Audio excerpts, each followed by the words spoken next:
I like this. Go.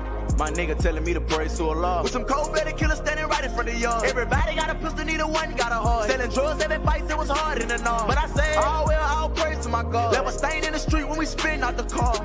Red bandana tie around the road. Hope my girl could forgive me living life like a star. I red bottom sitting like I walked on the scene. Homicide damage with the pills. Young nigga came up still running from the system. Caught his homeboy stealing out the pack, so he clipped him. Been feeling down, need somebody for the lift. He been fighting with his girl cause he said it don't feel him. Mama said that he got drugs in his system.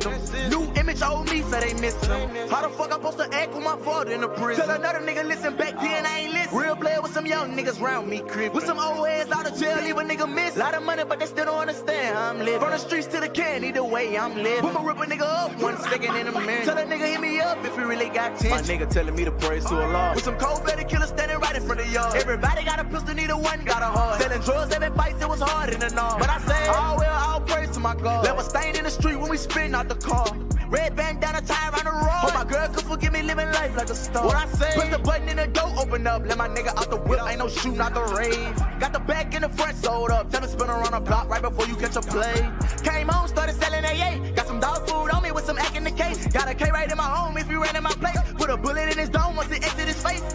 On my knees, praying to God, telling him I'm going home. If I don't live up to going hard. One night I ain't go home, girl. Acting crazy cause she mad that I'm living like a star. Bitch, I'm straight up out them trenches. I ain't never had a heart. And I'm plugged in the socket. I ain't never had a car. And you want the fancy things, so you better play your part. Told that bitch you don't work, then I swear you gon' starve. My nigga telling me to praise to Allah. With some cold-blooded killers standing right in front of y'all. Everybody got a pistol, neither one got a heart. Selling drugs, every fight, it was hard in the north. But I say, all well, all praise to my God. Left a stain in the street when we spin out the car.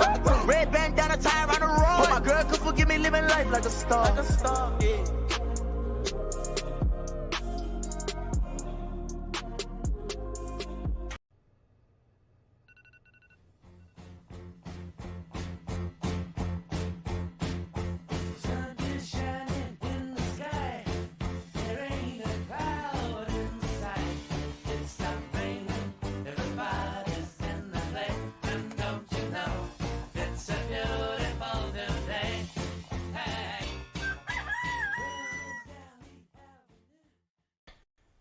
Good morning, ladies and gentlemen of the Bookit Sports community and around the world. We got another episode of The Morning After for you on this glorious Thursday morning. We got Nick in the studio. I'm wearing Out West golf attire polo for kidney cancer awareness. What a shirt. Make sure you guys go check out their website if you want to buy a polo. Tell them I sent you. What a day yesterday, Nick. What a day. And I kind of want to talk about it a little bit before we run the What in the World because just so everybody knows, I have a rant today that I'd like to go on. I've got some players I want to talk about, and I also have a pay for the drinks parlay, a full slate to go over, and it's the NFL draft. Let's give a round of applause for the NFL draft because, as we remember, as a Jets fan, this day is a nightmare. We either completely fuck the franchise or we draft back-to-back Rookie of the Years. And I mean in the same year, like back-to-back. Sauce Gardner and Garrett Wilson stood back-to-back as they won Rookie of the Year, offensive and defensive. Not a great day for Jets fans. Also not a great day for Bears fans, except for this year, Caleb Williams is coming home. I know, and Josh isn't even here. I know. What a little rat bastard. Probably playing golf, not even going to watch the draft. No, he's going to watch the draft. Yes. Might have his bird out while he watches the draft. He's been telling us every day that Caleb Williams, one more day. Today's the day, and he's not here. One more day till Caleb Day from Josh.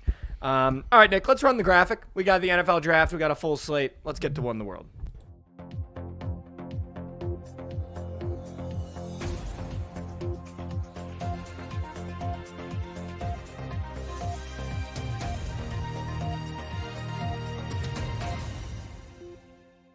Right. What in the world? The segment where Mikey and Nick will be talking about what's going on in the news. Oh, I'm getting some echo. What's going on? What's going on? I'll remove myself. We'll get taken care of. Do we have that taken care of? We'll get taken care of. So first, I just want to address that this mic is broken. Give me a second, guys. Holy shit. You know. What the hell? This needs to be lowered. Dude. What did you got it? I got it. You got it? Finally? I got it. Bet. All right, here we go. Run the graphic. Let's run Let's the try graphic that again. one.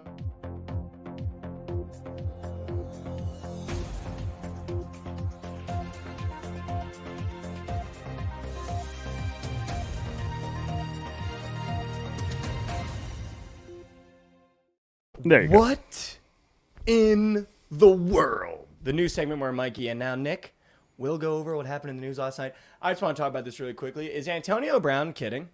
Actually, Nick, can you sound my rant alarm? What's the wheel? Yeah, that's good. There you go. Is Antonio Brown kidding? Is he kidding?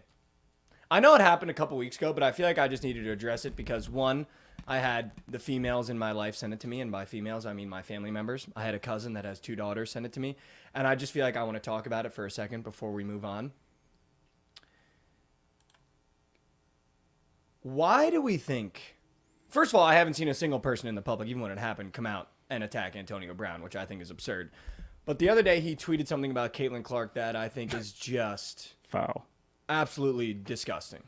Like, disgusting. And I think, as a man, I would like to take a second to talk about it. Because I think it was fucking disgusting and vile and gross.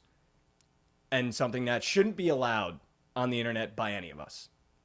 And I'm not going to sit here and act like my resume is clean as if I haven't, shot my shot at Haley Cavender and Livy Dunn. But I think those are 2 totally different things. So I'm not going to sit here and be like, I haven't flirted with a woman on the internet or, gone out of my way to be like, go on a date with me. But I think what Antonio Brown was fucking disgusting. I think it was vile. I think it was gross. And for those of you that may not know, he tweeted something about Caitlin Clark and then followed it up with a disgusting photograph and then was subsequently blocked and celebrated being blocked. And I just feel like as someone that has a mom, has sisters, and a girlfriend that I love very much, I think that kind of behavior shouldn't be tolerated. And I think Antonio Brown, your Roxer brain, CTE, ESPN, fucking mush brain idiot, should probably shut his fucking mouth and just disappear into the retirement where no one gives a fuck about you. Because no one has cared about you since you ran off the field at MetLife. Because you've always been a crybaby. And now you just, for some reason, feel the need to open your apps and say the most absurd shit. So do me a favor and just shut your mush brain, Roxer brain, idiot face. Please, for the love of God. And he was like, no one came at me when I was talking about Angel Reese. Well, do me a favor. Keep her fucking name out of your mouth, too. These are 21, 20-year-old women that you're talking about as like a 40-year-old man. Who has a horrible track record with women, by the way. Fucking sexual predator, Antonio Brown. Yeah. Not a great guy. Just scumbag, dude. Not a great Just guy. scumbag. And I'll be the one. But that's it. That's all I want to talk about. I just got that sent to me, and it just made me feel a certain type of way as someone that has sisters in my life. I just feel like that's fucking foul. Like, that was foul. Yeah, he's on one. Like, on one, dude. He's on one at all times. Yeah, shout out Vontaze Burfict. You probably deserve that one now, AB. You fucking idiot. Yeah. All right. I did want to talk about this really quickly. Did you watch the NBA games last night? I did watch the NBA games last night. Dude, the Pelicans should probably just dissolve the franchise. I don't know what to do. I mean, obviously, a lot of the takes that I have come from the betting perspective, so I did bet on the Pelicans last night. Also took the over. That was nice. The over that hit. But without Zion, this Pelican team is fucking moose shit. Do you think it's more of the Pelicans sucking or the Thunder just being that good? Because, I mean... Dude, I had that thought, too. Like, it's just, there's no match. SGA is putting up 33 points. Like, you can't... There's no answer for them. And Oklahoma City, I want to talk about this in a second, toughest places to play. Oklahoma City is not an easy place to play. You got You think it's among the toughest to play right now? I mean, when you're looking at NBA, NHL playoff atmospheres, like the Thunder fans, Trent being one of them, they come out. Like, that's all they have down there. So you're going in there, again, without your best player. That's true. Tough place to play. So is it the Pelicans suck that bad, or is it the Thunder just might be that good? I think it's a little bit of both. I will say, though, watching SGA in a playoff environment, I was looking forward to it. I remember watching him on the Thunder when it was him, Schroeder, and CP3, and he was kind of that third option. He was just banging corner threes. And I was like, wow, this kid's a real deal. His point average was at like 20 at that point. Dude, he is the real fucking deal. Like, the way he gets to a bucket is, it doesn't even look like he's trying. And it doesn't even look like you can stop him if you wanted to. If you wanted to. But you also got to credit the guys playing around him too. Yeah, 100%. You know, because that was something in the other game. You saw the Celtics, their 2 guys go off, but they get no help from anybody else. Well, Jason Tatum's fucking new shit. Yeah. Hey man, it's St. Louis guy. Don't rip on. But I mean, the Thunder, I think I agree with you, are that good. I also think the Pelicans are that bad. Right. So it's just I think it's a little bit of both. That's what you get with an 8 seed against 1 seed. That is exactly as expected. What happened? And I will say, I think the allegations of the Thunder maybe being a little too young and not being able to handle. I think that was a concern coming into this, that the Thunder are still young. Like, might be. I think I was one of the people that said it. That fraudulent 1 seed. Dude, if you're a 1 seed that's good, you beat the shit out of an 8 seed, and they are literally dismantling the Pelicans every time they play them. Like, it's not even close. I mean, that's what they need to do. You got to do your job in those first round games, because when it gets second, third finals, like, you need fresh legs. And if you're playing less games, I know they always talk about momentums and teams that go to a game 7, right? That momentum, and teams that sweep are, not there. But you got to just beat up on the bad teams and move on, because you're going to need the legs down the stretch. And speaking of beating up on bad teams, dude, I thought the Heat didn't have a chance last night. I ended up live betting them when they were up 10. It was minus 114, and I was like, you know what? I'll eat that in the third quarter. But, dude, I mean, again, Eric Spoelstra is just head and shoulders above any coach in the NBA. Like, if he had a roster like the Nuggets, I mean, obviously he had the super team with LeBron, Chris Bosh, and Dwayne Wade. So I'm not going to say he hasn't had super teams. But especially in this era of the NBA right now, if he had a roster like the Nuggets or a roster like the Thunder or even a roster like the Celtics, I think he'd win 4 in a row, dude. Yeah. Like the masterclass he put on last night of not only out-coaching the Celtics, but also, the Heat did hit, I think it was like 23 threes or something like that. Yeah, 16 threes. franchise record, So, 23. he Franchise can't postseason control record. that. But he's getting them those open looks. Like, he's running sets that are getting these guys these open looks. Like, he's designing plays to get these guys open looks. And they're professionals. They're going to hit their shots if you give them open looks. But just the way that he goes about his business with the roster that he has is incredible. Literally incredible. Well, I mean, you got all 5 of your starters are in double figures, whereas you look at the Celtics, only one of after JB and JT were in double figures. So it's like, they're doing this without Jimmy Butler. Like, And Terry Rozier. and The two Terry leading Rozier. scorers. Yeah. I mean, Hawkins, Harrow, Adebayo, Martin, like You're telling me that Jovic? starting 5? Jovic? You're Who telling is Jovic? He's their rookie. I don't Jovic. watch enough. Oh, that's the guy that's like Jokic, but Jovic, Yeah. But you're telling me that with a starting 5 of Hero, Hawkins, Adebayo, Martin, and was it Duncan Robinson started? Yeah. And Duncan Robinson beat a starting lineup of Drew Holiday, Derek White, Jaylen Brown, Jason Tatum, and who's their big man at this point? I forget who their fifth is. For Is it Al Horford? yeah. Did he start last night? Yes, it's Al Horford. Al Horford. Yeah. You're telling me Old ass man. that he just beat that team in Boston by 10? By 10? Yeah. Shaq called it too. Yeah, he did call it. And Chuck was like, bet it. And Shaq And was he's like, I'll on there with, double like, the my fucking- bet. I'll double my Just bet. stack of money. Dude, but I mean, if they get Jimmy Butler and Terry Rozier back, they're beating the Celtics. Yeah. I have no doubt about it. Like, they're beating the Celtics team. And again, I think the allegations against Jason Tatum of he got drafted to a super team, which, by the way, the Celtics did after the trades with the Nets. They were in a great spot. And when Jason Tatum got drafted, you've been drafted to a super team. You got super team teammates. When are they going to get the job done? Realistically, this Heat team should be swept. Yeah. Shouldn't even be close. No. 14.5 point spreads. Like, Vegas is telling you this Heat team should be swept.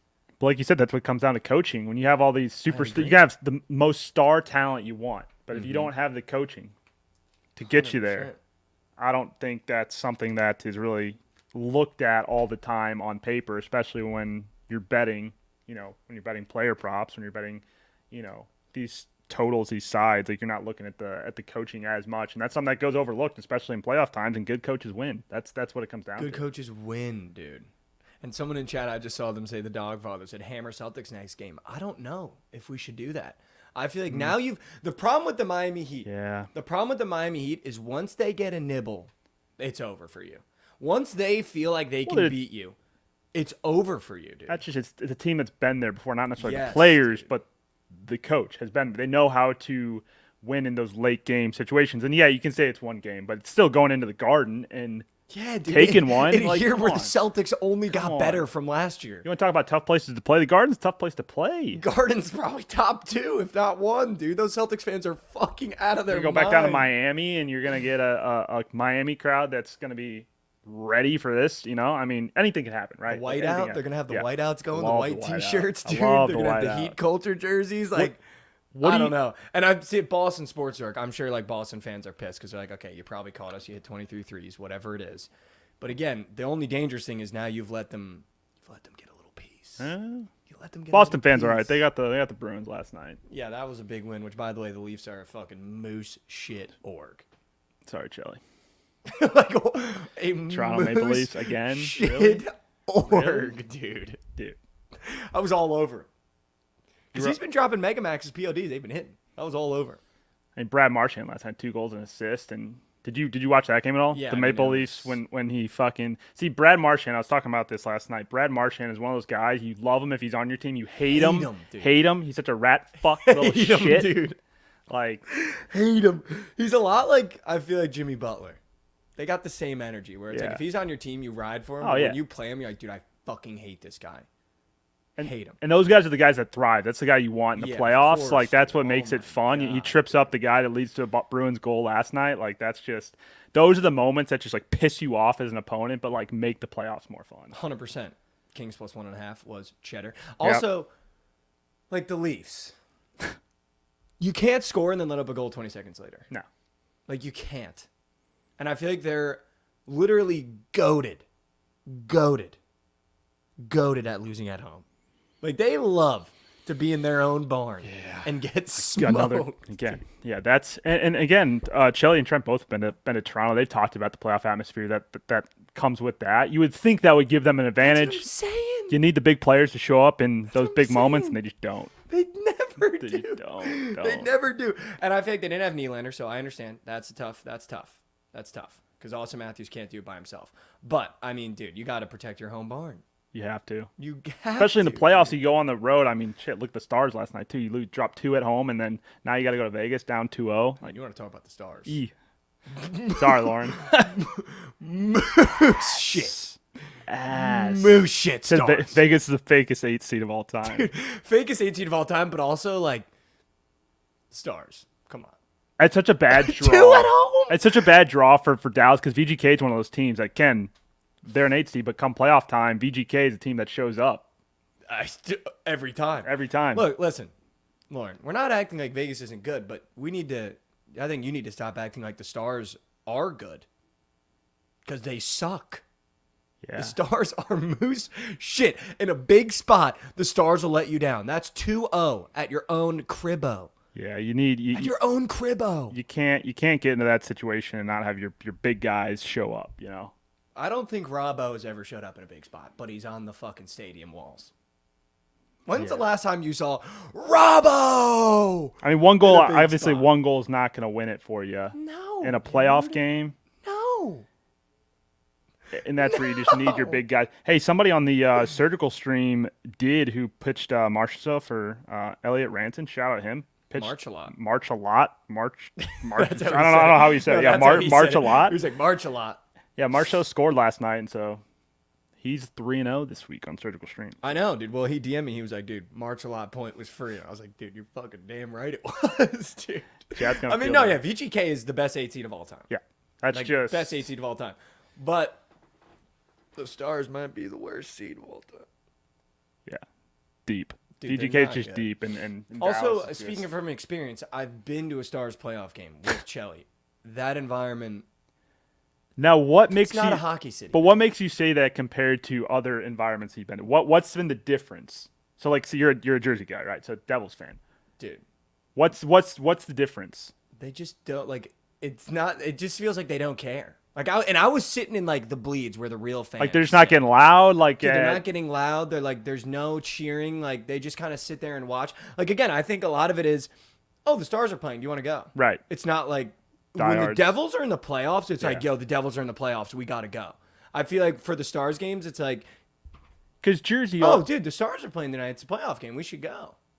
Because it's like New York. I don't know. I feel like Texas isn't really like it's not a hockey. Well, that's not what a I'm hockey saying. state. Like, you have that's why baseball, it's you have weird. football, so Yeah. it's like hockey's. They probably show the out third. for the football games. Holy shit! Yeah. I went as a Jets fan to a Cowboys game. That they was show a out. living nightmare.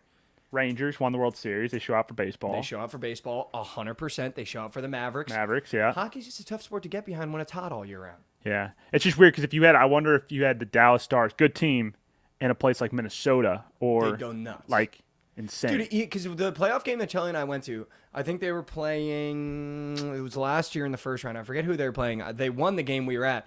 But it was like, dude, we're walking out after a win. Everyone's walking by Hero. No one went into Hero.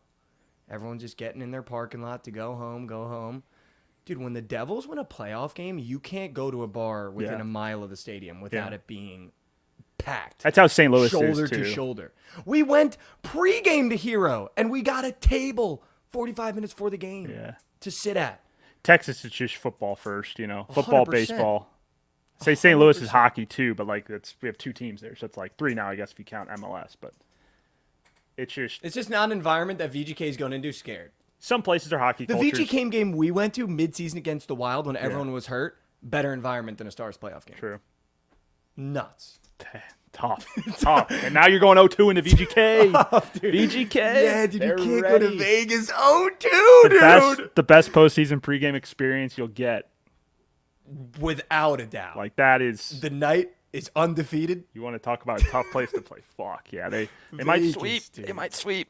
Which is a shocking because I feel like I wouldn't have earmarked Vegas as a place where they'd have like rabid fans. But since they brought the Raiders there and the Knights there, like you see them come out. Yeah, Like they come out in droves, dude. Vegas is one of those places too. I feel like I'm interested in like in chat. What do you think about Vegas's fans? Because it's like, do you get more?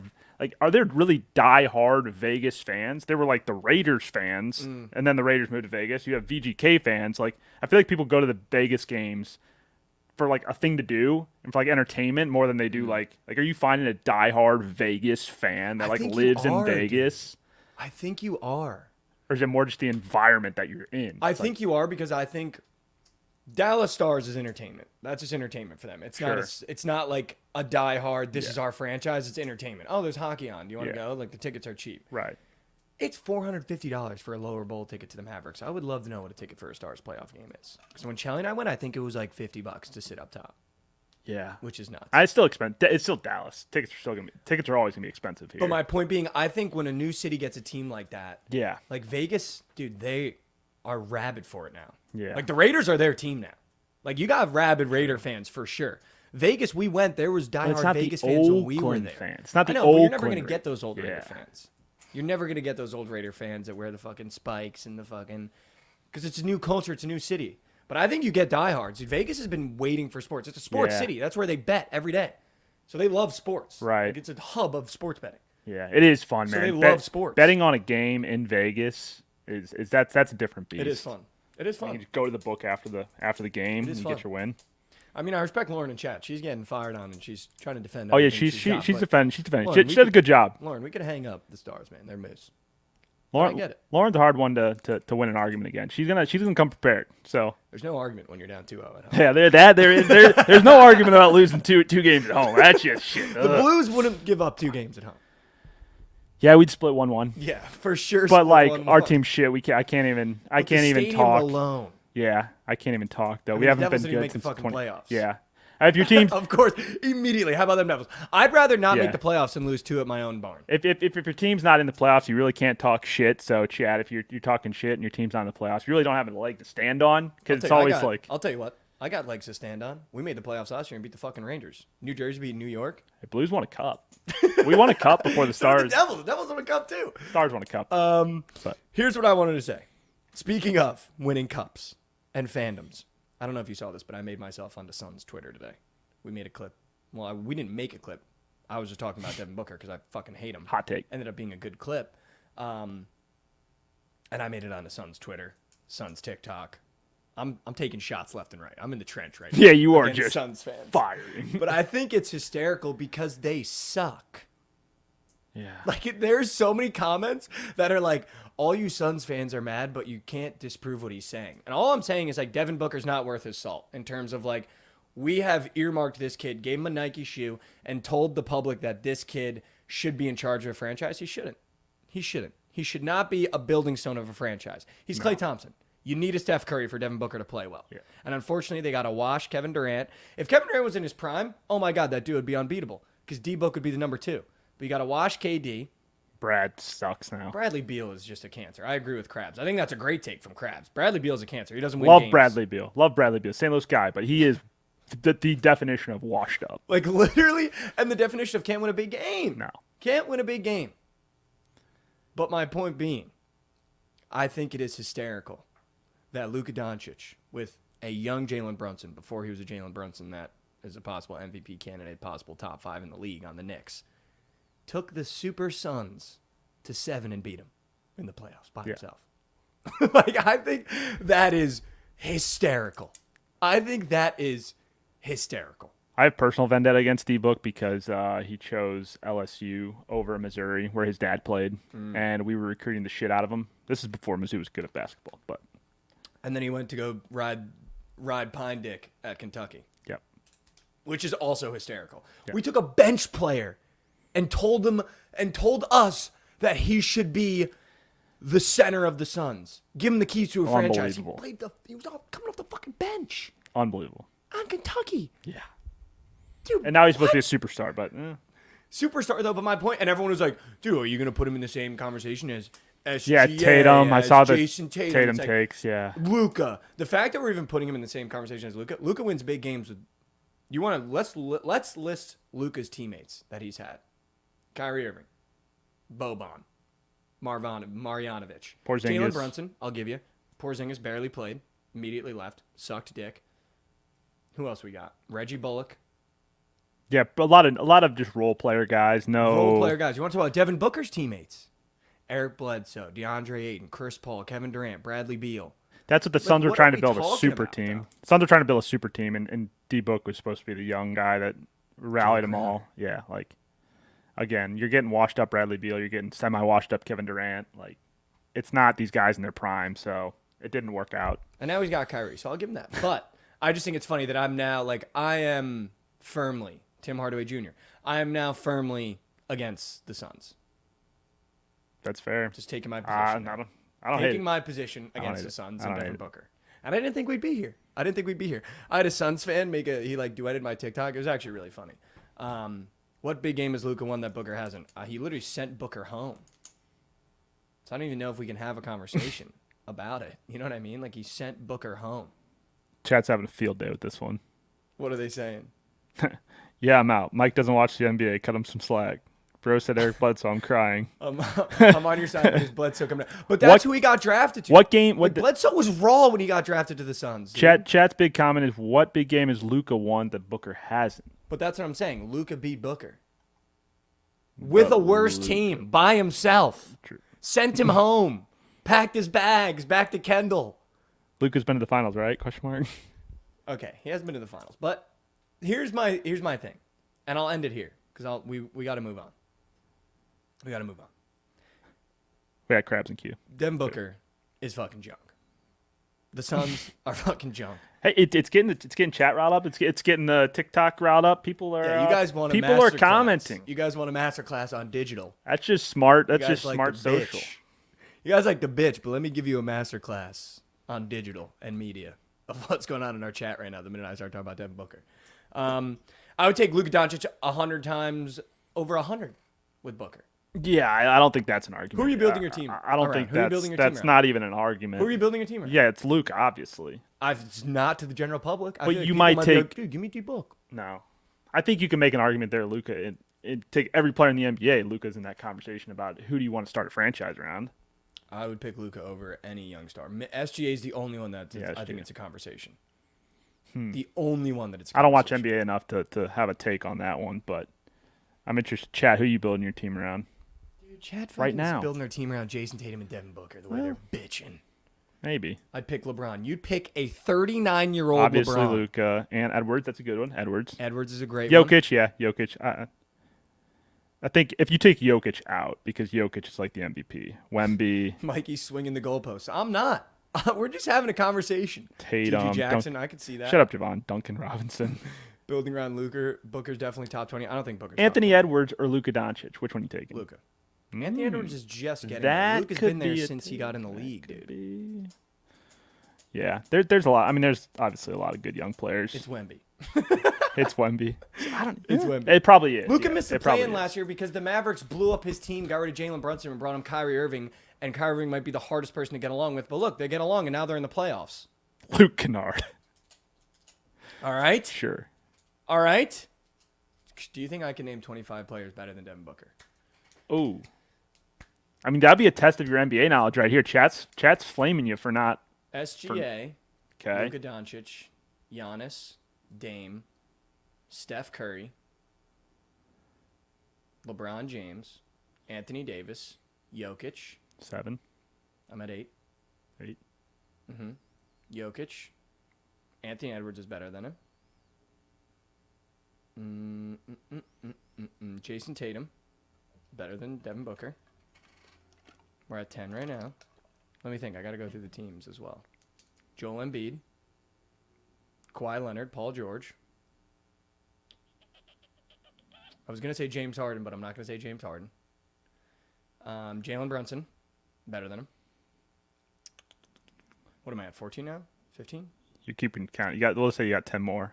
I'm at 14. Wow, people are interesting one. I'm at 14. I don't know if I agree with that one, chat. Dude, I got to think of the teams right now. There are guys that haven't made the playoffs. I mean, Kevin Durant. You're like he's gonna. There's one of your guys that you. He's not looking at chat. He's not looking. I'm looking at chat, guys. He's not looking at chat. There's one. It's a Mikey guy. A Mikey guy. I'm trying to it's right in think front of your face. I'm trying to think of teams. Jordan Poole's better than him. Yeah, there you go. We'll give him. Dude, I'm trying to think of teams right now. The only problem is I can't think of teams right now. There's but a I guarantee I could give you 20 that are better. Oh, Jimmy Butler. Yeah, that was one chat was saying a lot. Jimmy Butler is way fucking better. Jamal Murray's better than Devin Booker. He's won a chip as a number 2 option, which is all Devin Booker should ever be. Mikey doesn't even know 20 NBA players.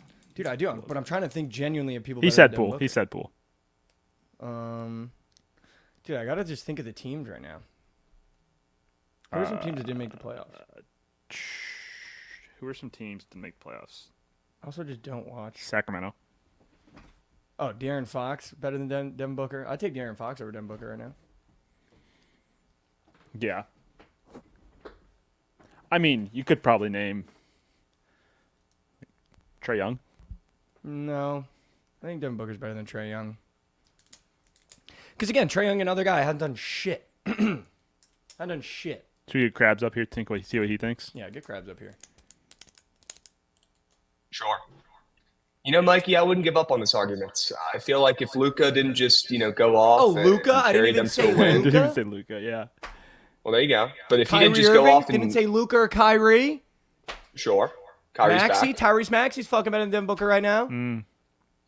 I think your argument is better than people are acting. I think if Luka didn't just bang that, all those threes in that fourth quarter and carry them to a win in that last game, let's say they lost that game, maybe people aren't gassing up Luka as much. There could be some recency bias there.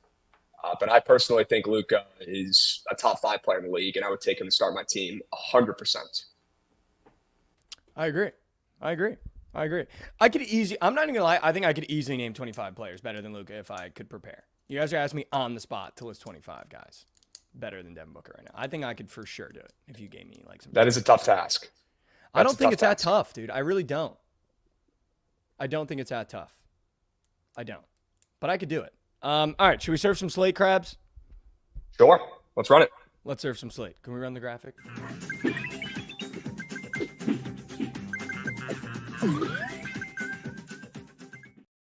Welcome to Slate Surfers. On a Crabs Thursday, we're going to surf some slate. We're going to talk about some games. Crabs, I want to talk about the NBA because we're already talking about it. Is it time to stop trusting the Magic and just nuke the Cavs at +2.5? Nah, give me the Magic today. I'm hyped. It's probably my favorite shit. play today. I'm all in on the Magic. Give me the spreads. No ML needed. I mean, the line tells us everything we need to know here. Cleveland taking care of business in the first 2 games. I think Orlando steals one here, and then they lose out the rest of the series, personally. I think this is the one they get. And then the Cleveland team, who is a little too tough, a little too physical, a little older, pulls through for the rest of the series. But, I mean, dude, both first games were not close in this series. That's what I'm and saying. you're making the Magic dude, I don't favorites. know. I bet the Magic twice, and I got my cheeks taken from me. Yeah, and the Magic were very, very popular. They're a new, young, fun, trendy team. They're not usually in the playoffs, so I get it. But on the road, probably not the best spot. But now they go back home. They'll be a little more comfortable. Cleveland could be fat, happy, and complacent. Maybe we get some Celtics vibes out of Cleveland, thinking, oh, we're going to fucking wax the floor with the Magic in the series. Maybe they take them a little bit lightly. We saw that last night with the Heat winning outright. I love the Magic here. If this was a pick 'em, I wouldn't love it as much. But, seeing Orlando up to 2.5, come on. Give me the Magic. Give them one more try, Mike. One more try. And you think it's game 3? Well, yeah, if they lose 3, I think game 4, they got no steam. This is it. They either win this game, either way, they're losing out the rest. Yep. Brings me to my next point, another weird spread. Why not just take the Knicks plus 5.5? I feel like they've rattled Philly enough going into Philly. I saw an interview today where they were talking to Josh Hart about how Philly fans are mad that, they're repping Villanova as hard, and they're mad that Villanova fans are cheering for Josh Hart and them, and he called them idiotic. He said Philly fans are idiotic for getting mad at people from Philly for cheering for them because they're Nova grads. Yep. I feel like the Knicks might be fired up. Yeah, just that 5.5 spread up from 1.5. Like, what's going on with that? Maybe Mitchell Robinson's not playing today. Yeah. Right? It might have to be Hartenstein holding it down in the paint. Is he going to be able to do that against Joel Embiid? Bless his heart. Hartenstein, he's a blue-collar guy. He works his butt off, but that does not sound like a recipe for success, in my opinion. What's going on with Joel, dude? He can't even blink. He's playing so banged up, so hurt. They're just rolling him out there, trying to get the most they can, milking him. Like, Trent's trying to hit up Javon for PrizePicks squares when he's down there in the islands, right? He's just trying to milk him as best as he can, right? But I'm all over Philly. I can't lie to you. I'll say it to your face. As a gentleman here, I love Philly. Not as much as the Magic. Okay, and I hope I can flip you over to the Magic in that first game. I feel like I still could if you bet them the first 2. Give them one more chance. No, yeah, but I do like Philly, not as much. I haven't decided what I'm taking in these 3 games. Like, I haven't really decided. I was leaning. I'm going to be honest with you. I was leaning the Magic a little bit because I have this weird thing in my brain where once I bet one team, I need to bet them until they hit for me, just so I feel like I was right about them in the first place. Yep. The Knicks game, I had no opinion on. I do think we take the Lakers at home in game 3 as a pick, as a minus 1.5. Yeah, you won't hear an argument from me there. You won't. I'm not going to play it. I'm going to sit back, kick the feet up, and watch that one play out. That should be a pretty damn good game. But yeah, I don't hate the Lakers at all. They're a favorite, down 0-2 in the series. You think LeBron and AD could pull one out? There's a lot of, drama going on with Anthony Davis chirping the coach as well. I like to buy bad news in the NBA, and I don't think anybody would want to bet the Lakers after hearing all that shit. I would back AD and LeBron to get one at home tonight. Sure. Dude, I just don't know. I feel like the Lakers game is weird because it either goes one of 2 ways. Anthony Davis walking off after being like Jamal Murray hit a shot, dropping his microphone. LeBron bitching about reffing in the third quarter after blowing a 20-point lead. It's either they've completely lost that locker room and there's no more steam left because no one listens to Darvin Ham and they just blew a 20-point lead. Or you get back home and you go, can we wake the fuck up? And you got a Lakers team that comes out ready to punch someone in the mouth. Yeah, I think it's going to be the latter. It's LeBron James here we're talking about. You don't think he'll get those boys fired up in the locker room? It's not Darnell Ham, Darnell Schmam. I don't give a hoot about their coach. LeBron is their coach. Yeah, LeBron's the coach. They go with him. As long as he's coming in today to the locker room, bringing some energy, ready to steal one, I feel great about the Lakers. I like them in that spot. Yeah, I'm confirmed on Lakers, confirmed on Magic. I might have to fade you on the Sixers because I feel like everyone's going to be on the Sixers, and I'll be the knight in shining Knicks armor. That's what Chat was saying too, so I don't hate it. That's your squad too. You got to back your city. Krabs, have you been tapped in on the NHL playoffs? I have. And, I wouldn't have minded getting in on that Dallas Stars hate. I'm going to give you the floor for a second. Look, I'm no hockey pro. I'm not Wayne Gretzky. I'm not Alexander Ovechkin out there, but I do enjoy watching the NHL playoffs. I've really enjoyed watching some of these series. They've been electric. Not the Dallas Stars series, I'll tell you that much, because that team over and over again lets the people down. And look, I know their fans know already. They don't have to hear it. They're already feeling it.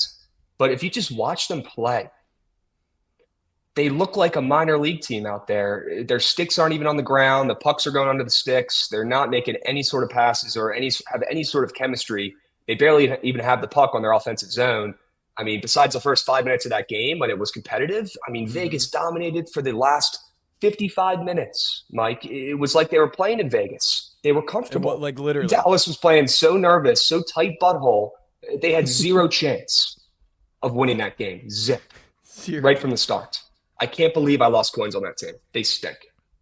Like literally zero. They had zero chance. I don't know why I didn't bet Vegas either. I don't know. I was just sitting there botting. Yeah, But free coins. Speaking of tonight's games and botting, the Panthers Lightning series has yet to go over, and the over's at 6.5 at plus chicken. And I'm going to ask you the same question I asked Josh last game they played when it didn't hit. Why don't we just take this over? Sure. That I can get behind. Are you kidding me? That's a crappy play. You get 2 straight unders in this series. And, you know, I think a lot of people are going to try to get cute. Back to Lightning here, right? A pretty good franchise historically. You know, they're back home, right? They got a lot of veterans. People are going to be taking them on the ML. I think that could be fake sharp, maybe some cheese. Maybe you go with that over, right? You see this total rising up to 6.5 plus 110 some places, like you're saying, after 2 straight under smack. There's got to be some goals, right? And maybe they're flipping the ice, right? They're going to Tampa. Different type of style, right? Maybe, you know, Tampa Lightning offensive minded here. Maybe they carry a little bit. I mean, we know Florida can hang and they can put up some goals, but I mean, it's a contrarian over. Sign me up. 100%. I love the over in Game 3. Give me that. I'll tell that. I'm in. The Islanders, after blowing a 3-goal lead. Yeah, I'm good, bro. What's your plan on this one? I don't even want to. I'm going to be honest. Anytime I see the Hurricanes logo or the Islanders logo, a little bit hurt from last year's Hurricane series against the Devils where they just completely fucked us. But I just want to stay away. It's just 2 ugly, gross teams in an ugly, gross game. Yeah. I'm not going to play it, but I do know that Kuznetsov is on the Carolina Hurricanes now after getting cut from the Capitals. And I'll tell you what, he's going to probably carry that team to a sweep and just be the greatest offensive player out of nowhere, doing his like Eagle celebration, whatever, right in front of the Cap stand's face. So yeah, he'll probably carry them to a sweep. I don't think the Islanders win a single game. They blew their chance last game.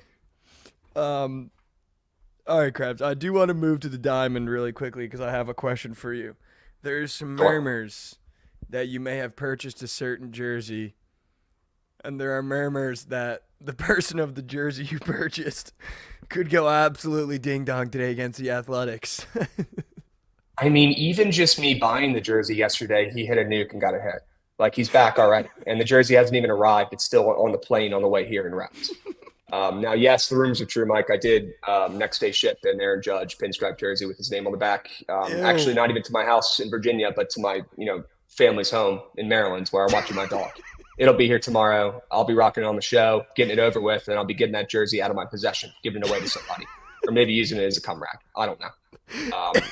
We're gonna figure it out. We're gonna figure it out. Aaron Judge cum rag is crazy. But dude, even speaking about it yesterday, I was like, shit, I forgot I got to order this thing. I promise, guys, I'll have it ordered before BTL tomorrow. Even just saying those words out loud and talking about the jersey, the guy hits a nuke in his first date. And did you see how he did it too? Did you see how he hit the nuke? Because the guy struck him out. The umpire, after the pitch, is already in the catcher's mitt. He's already been rung up, heading back to the dugout. The third base umpire out of nowhere goes, oh, wait a minute. That's a balk. After the pitch is already snuck right in the glove for seconds. We're all sitting there like, all right, he's done. Next at bat. The umpire goes, oh, hold on now. That's a balk. He goes back into the batter's box. He hits a nuke on the next pitch. That shouldn't even been a fucking home run. So go ahead and add another one to my Goat Whale season-long entry that's absolutely cake already. Looks like Aaron Judge is going to start getting going to. Fuck. I'm crying right now. That is so Sometimes it'd be your own damn fault, Mike. It'd be your own damn fault. If we could get Aaron Judge to next time he hits a nuke, do a little crab celebration. Imagine. I would. He's just like flicking him off. He's like. I would literally cry laughing. Bro, I mean, this happened last year too, dude, because I was getting confident. I was getting cocky. I even got banned off of a specific book. I'm not going to shout him out, no free ads, but I got kicked off a book last year for nuking so many Aaron Judge no home run plays and rolling it over because I was just feeling good. I made a couple racks and they kicked me off the book. I swear to God, Aaron Judge, he knows what's going on. The more I talk about him, though, it's like talking about Voldemort from Harry Potter. He appears, he starts bawling out. So I don't even want to say his name anymore. All right, we won't say his name, but I got a couple games I want to throw at you that I was looking at. I'm trying to get into baseball. Went 1-1 yesterday, 1-1 the day before. I Are we ready to trust Tristan McKenzie yet, or is he just still auto? We're fading. I remember you came on when baseball was starting, and you said a couple guys were fading this year. Tristan McKenzie was one of them. Are we in Tristan McKenzie tail mode, or are we still on Tristan McKenzie fade mode? I think we're on fade mode here. I'm not going to bet this game. I've been looking at this game all day. The line is moving towards Cleveland. The line is telling me it's Cleveland. But in baseball, you can't just bet lines. You can't be sharp. You got to use that baseball noggin too. Trust me, I wish you could just bet lines. It'd be so much easier for me. But you can't.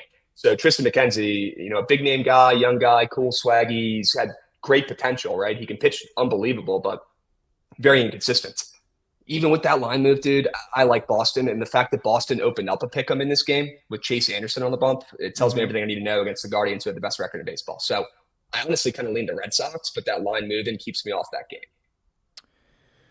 Okay, I'm going to stay away then, because I was going to bet the Guardians, I'm going to be honest with you. So if you wanted to fade Mikey Overs, that was going to be one of my plays today, but I don't want to do it anymore. Because I'm not going to bet it, but I would lean Boston. I wouldn't bet Tristan McKenzie. Don't put your hard-earned coins on him yet. No. Stay off. After getting smoked 7-3 at the Phillies today, because I'm not going to lie, I like betting this Phillies team. I like betting this Phillies team this year in good spots. I mean, they're minus 185. That's not a good spot. You probably have to take Phillies minus 1.5. Zach Wheeler on the bump ski. What do we think?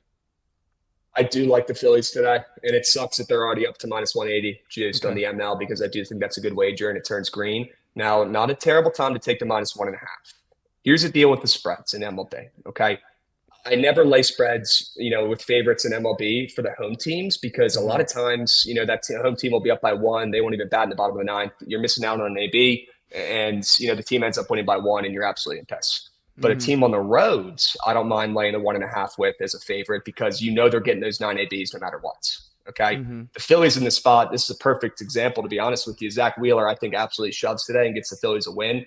Now, yeah, they're probably too juicy to lay on the ML. Maybe you could go 1.5 UML if you don't want to, take the spread, but I wouldn't hate a measly unit on that minus 1.5. I do think Philly rolls in this game. I like That's it. what I think too, dude. I just feel like I have a lot of faith in Zach Wheeler this year. Masterclass today. Yep. I think I have a lot of faith in him this year. His PrizePicks fantasy score is pretty high. It's pretty high today. You know what else was high yesterday, Krabs? It got pitched 1,000 times on stream. Joe Ryan fantasy score. You want me to tell you how that went? Didn't it hit? No, it went less than. Did it go less than? Confirmed?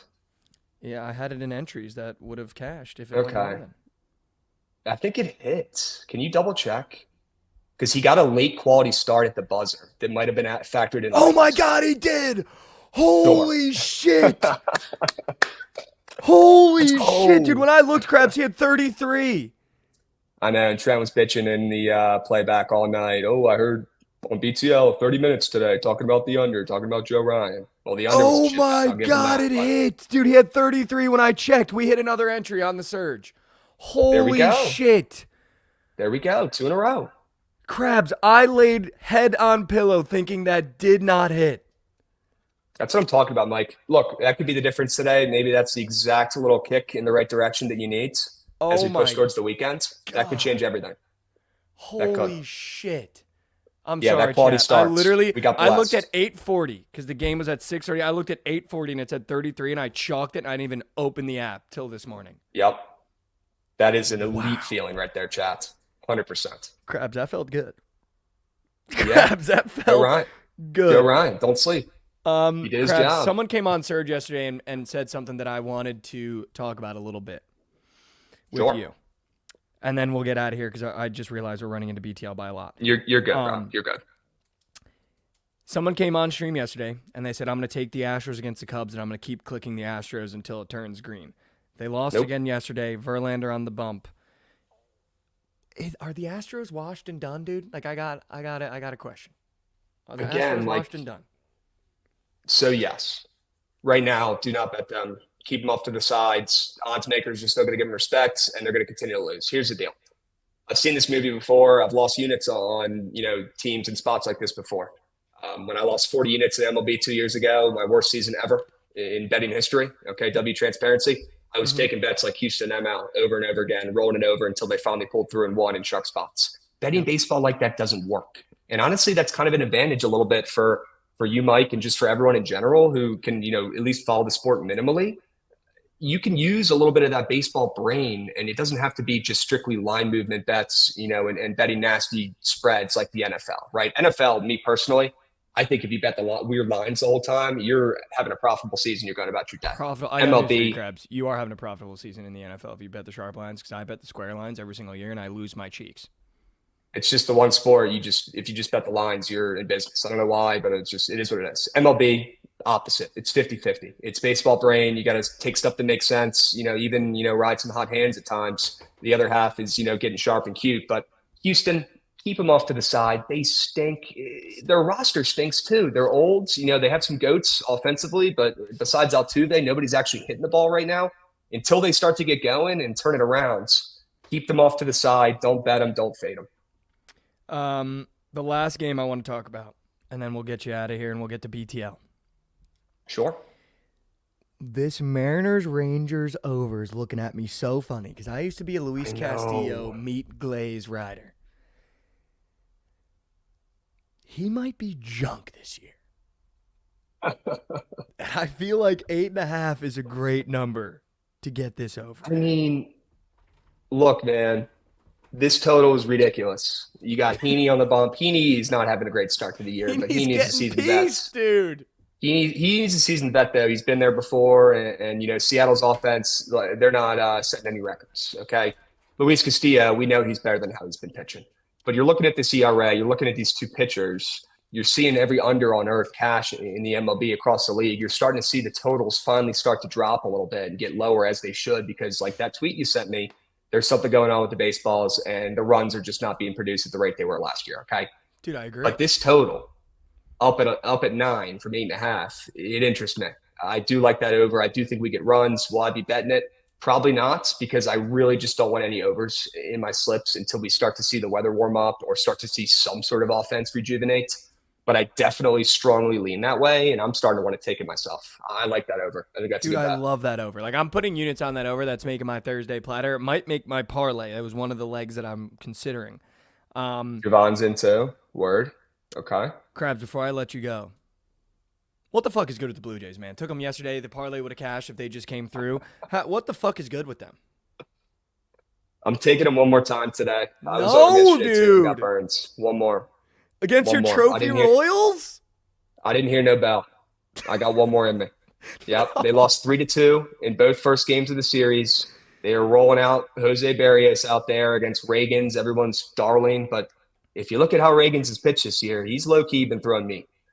He's not looked too sharp. So I think he gets teed up a little bit, and Toronto saves the series and gets a win here. And I think Barrios shoves with that 7.5 total. Give me Toronto one more time. All right, Krabs, here's what I'm going to do. Every time you come on, I want to take 2 plays from you. I'm going to take the Blue Jays, and I'm going to take the Magic with you. Dubs. Yeah, I was going to say, please take the Magic, bro. Right, I love that play. I'm down. Love that play. Let's do it. All right, bro. Appreciate you having me on. Of course. Close this puppy out. We'll be saying. Of course. Thank you so much for coming on again, Krabs. Listen, Krabs Thursdays are my favorite day of the week. I don't know if anyone knows that, but it's like the first time I get to ask questions and get meaningful responses on the slate because he just is so dialed all the time. It's just insane. But listen, we end every episode with a little bit of inspiration, a little bit of motivation. And here's what we do. Okay? Here's what we do every time. When it gets to Thursday, it's time to get unlocked. It is now the pregame for the weekend. And you know what the best part? Name 3 players on the Magic. Cole Anthony, Markel Fultz, Paolo Banchero, Franz Wagner, Mo Wagner, Hold'em. You know what we do when it gets to the weekend? And you know what the best part of the weekend is and the best part of going out is? The pregame. If there's one day I live for, it's a goddamn Thursday in Dallas when it's nice out. So I'll tell you what. On this Thursday, wherever you're living, wherever you're at right now, it's time to get unlocked, get dialed, get riled, and have yourself a Thursday. Get wet, get sweaty, get gross. Because it's time to have a Thursday. I love you guys so much. As always, take one step forward for me every day. It gets easier every day you do it.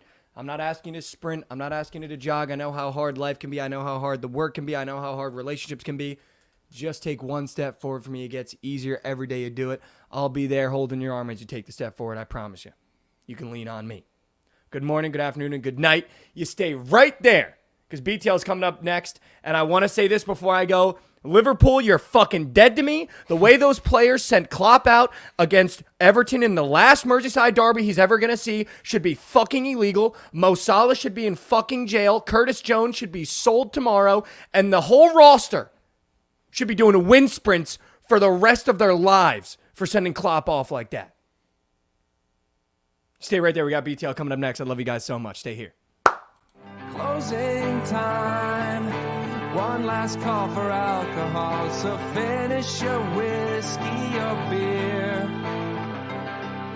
Closing time.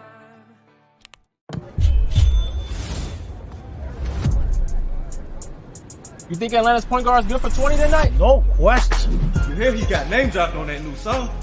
He feeling himself for sure. Ever since that track drop, he been on fire. The hook literally says his name 8 times in a row. He might go for 30. With that much hype, I'd lock it in. But that's just me. Pick more, pick less. It's that easy. Cash in on your sports fandom with PrizePicks. Yo, you think Dallas' Power 4 gonna drop 30 tomorrow? Boy, you tripping. Did you see his mom made a post about going to the game? What? Hold up. His mama gonna be there? He's been averaging like 34 points a game when she's there. At least 40 when she be on that Jumbotron. He don't like to let his mama down. Pick more, pick less. It's that easy. Cash in on your sports fandom with PrizePicks.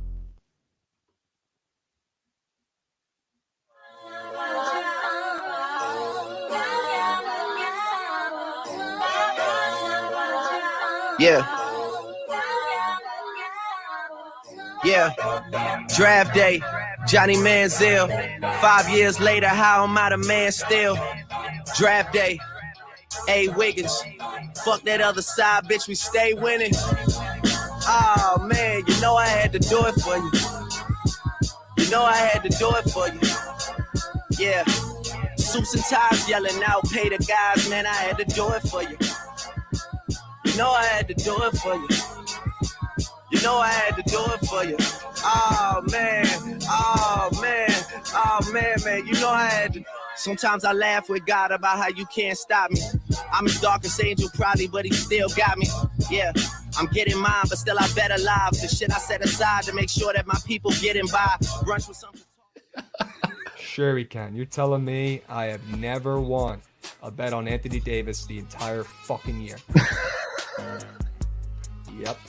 How do you catch a ball in a mitt, look around you, and see people staring at you, and look yourself in a mirror that night before you go to bed? How embarrassing is that? Catch it with your bare hands like a grown-up. You know how cool that fucking looks when you catch that shit with your bare hands?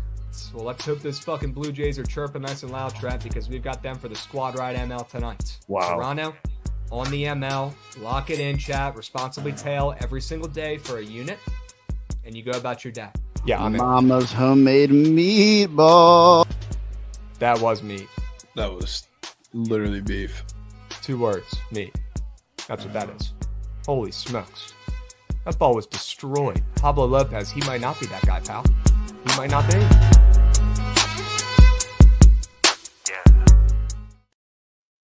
What's going on, chat? Happy BTL Thursday, episode 456 piece. As always, hold the fry, joined by your 2 hosts, Krabs and Javon, presented by Pickett Sports. If you guys want to track our bets, if you want to get the notice for when Javon locks in his PrizePicks, follow us on Pickett. Download it. It takes 3 seconds. If you're not using Pickett and you bet on sports, you are behind the 8 ball. Figure it out. Grow up. Okay, download the app. It takes 3 seconds to set up. All right, guys. How about that squad ride last night, Javon? Sure. Sure. How about it? Yeah. It's almost like we've seen when everybody's zigging, 5,000 we're times zagging. with the Leafs. Yeah. Yep. Love that. Could not have seen more Leafs bets yesterday. Yeah. It's almost like they fold every year in the playoffs when they seemingly have the big moment that starts to look like they're picking up momentum.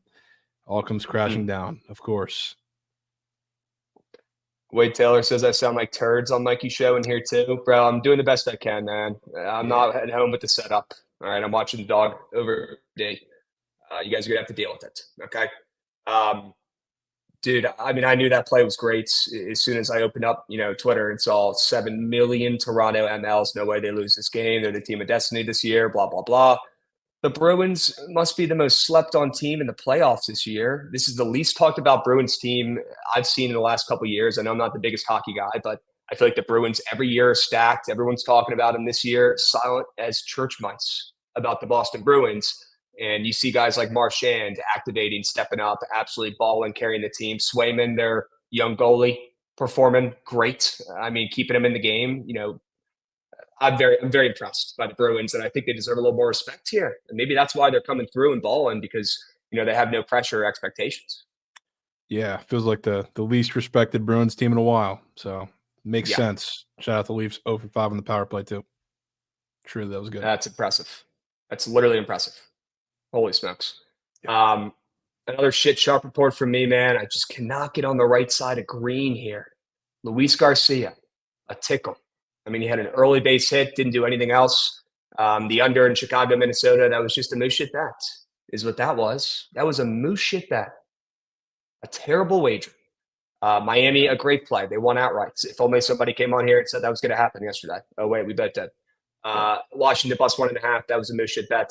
I knew that was cake when I saw and loaded up the Blue app on my phone when I got back into the state of Maryland, and I saw they gave me a special profit boost for the Nats-Dodgers game live once I went down early. Max bet $200. That's a big profit boost. Typically, you get like $100, $25, $200. I'm driving, avoiding an accident, trying to stay alive on the way home. I got to go feed my fucking dog, and I'm locking in this freaking live bet. Oh, sure, Washington plus 4.5. After the Dodgers strike first, that should be a good look. Yeah, they stole my coins. They knew what they were doing. Okay, they know I'm an Nats fan, and they took my coins, and they took advantage of me. Hate it. Targeted boost. Yeah, it is what it is. Sunk cost. Charge it to the game. Javon, though, 3-2. We take that every day of the week and twice on Sunday. Shout out your Rays for coming back and showing heart. Toronto can lig me from the back. The Orioles, Goots, they're good.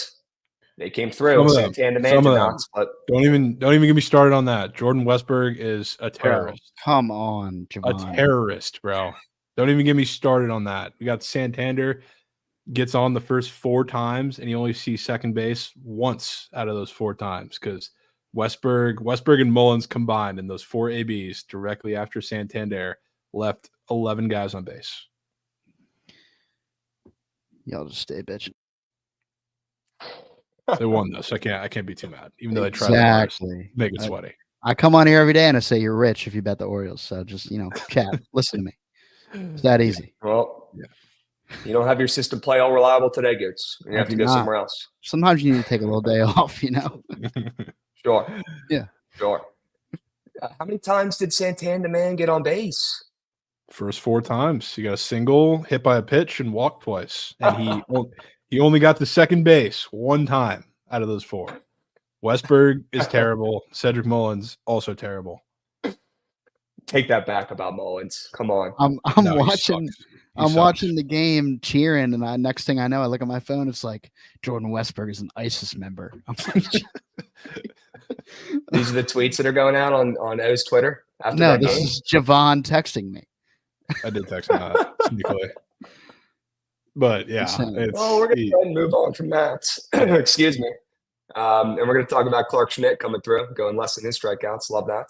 Javon, pretty solid day, and we got a squad rides. All right, so let's move and let's groove, and let's go ahead and pull up that Musha King of the Board recap, because I still have not hit one this week. Talk about doom or shit King of the Board week. Yeah, that's me. But you got Bam. Excuse me. You got Bam last night. He came through with his PRA free. We're on the board. Love that. You're on the board. I am on the board. Big. Goodness gracious. Chat. I have to lock in and spend some extra time on this today. So, Gates, I know as you always do, you'll remind us after the show. I'm going to need to find a winner for the people on King of the Board. Enough is enough. I cannot have a full red out gold. All right. Lock in. And if we see another red play down on the bottom there, we might have to spin that wheel again. Sneakily. Look, it's negative reinforcement is what it is. If I get another shit bet on this card and spin the wheel, there's a better chance that I lock in and hit a bet for that 5th final play. Right? There's a chance. Crunch those numbers, chat. Seems legit to me. We need the wheel today. No wheel today. Godsend, we smacked the squad rides. Come on. And we had at least one person positive on the sharp report. All right. Yeah, I don't think we earned wheel today. Yeah, I don't think we earned, celebrations. We didn't, both get positive on the sharp report, but a squad ride smacked. Life is good. We go about our day. Yeah. We go about our day. All right. If the winner ends in the red, no doubt they got to spin. Snacks. Yeah, I mean, for kicking the board for me, at least, I have to spin. Yep. All right. Before we hop into the sharp report, because we have a lot we got to go over today. I know you guys want to talk about the draft, right? We're going to do a little mini mock here about, first 10-ish picks, what we think is going to happen tonight. So we're also going to sweat out the draft tonight on Twitch and YouTube at 8 p.m. Eastern, Bookit Sports. You guys know where to find us, all right? We'll both be up there. Anyone else is welcome to come up from the Bookit community. We'll be holding it down on Twitch and YouTube. Super stoked to see what we do with that number 2 overall pick. We'll see. It seems like looking at the odds, it's already locked up. But yeah, I'm so stoked.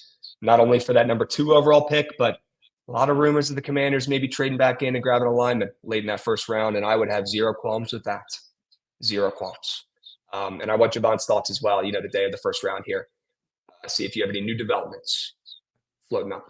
Yeah, let's do this. Let's do the sharp report first, though. Let's go over the winners. Let's go over the plays, and then we'll do the mock. Does that sound good? Sounds great. Perfect. I'm going to go back to him one more time as we get a Joey Bart 3-run nuke, I believe. Wow. Wow. Would you look at that? Well, Rav, from the social call this morning, yeah, the under was never the play in this game. Okay. GG's. They've got 4 runs in the first inning. Holy smokes. Unbelievable. What about the game start in 15 minutes? We'll talk about them, chats. We'll talk about them. Okay. Why don't we just go over those first now? Because the people do want plays for the early games. That's the number 1 priority. Let's do it. Yeah. And let's at least see if we have anything. I'm not going to force, but let's take a peek at these games coming up. White Sox, Twins. You got Soroka. You got Woods Richardson. Woods Richardson has looked pretty solid actually so far, but is that going to last? Probably not. I like the over in this game, but I'm scared to take any overs in baseball right now. Javon, what are your thoughts? Yeah, I don't mind the over because I do think the White Sox get a couple Turks, kind of like they did yesterday off of Joe Ryan, even though they struck out 5 million times. But I think they get a couple Turks off of Bailey Obear. I just can't trust Mike Soroka. So, like, if this was a little better of a team, I'd probably be on the White Sox on the ML because I do think their bats show up today. I had a sneak. I don't even know if he's in the lineup. I didn't check, but sneak Paul DeJong feeling, and he had a square up on PrizePicks before it got taken down. That's just like the stereotypical guy to have in this spot. So I don't mind runs. Okay. All right. I'm just scared to take overs, man. I really am. I'm scared to take overs. You got to pick your spots, surely. Yeah, it is a day game. It is. I don't know. I like this play coming up next year anyways. Let's talk about Philly against your Reds. I kind of want to square up and lay it with Philly here. Whether it's -1.5, whether it's, 1.5 units on the money line, but they are up to -180 now after opening up -145.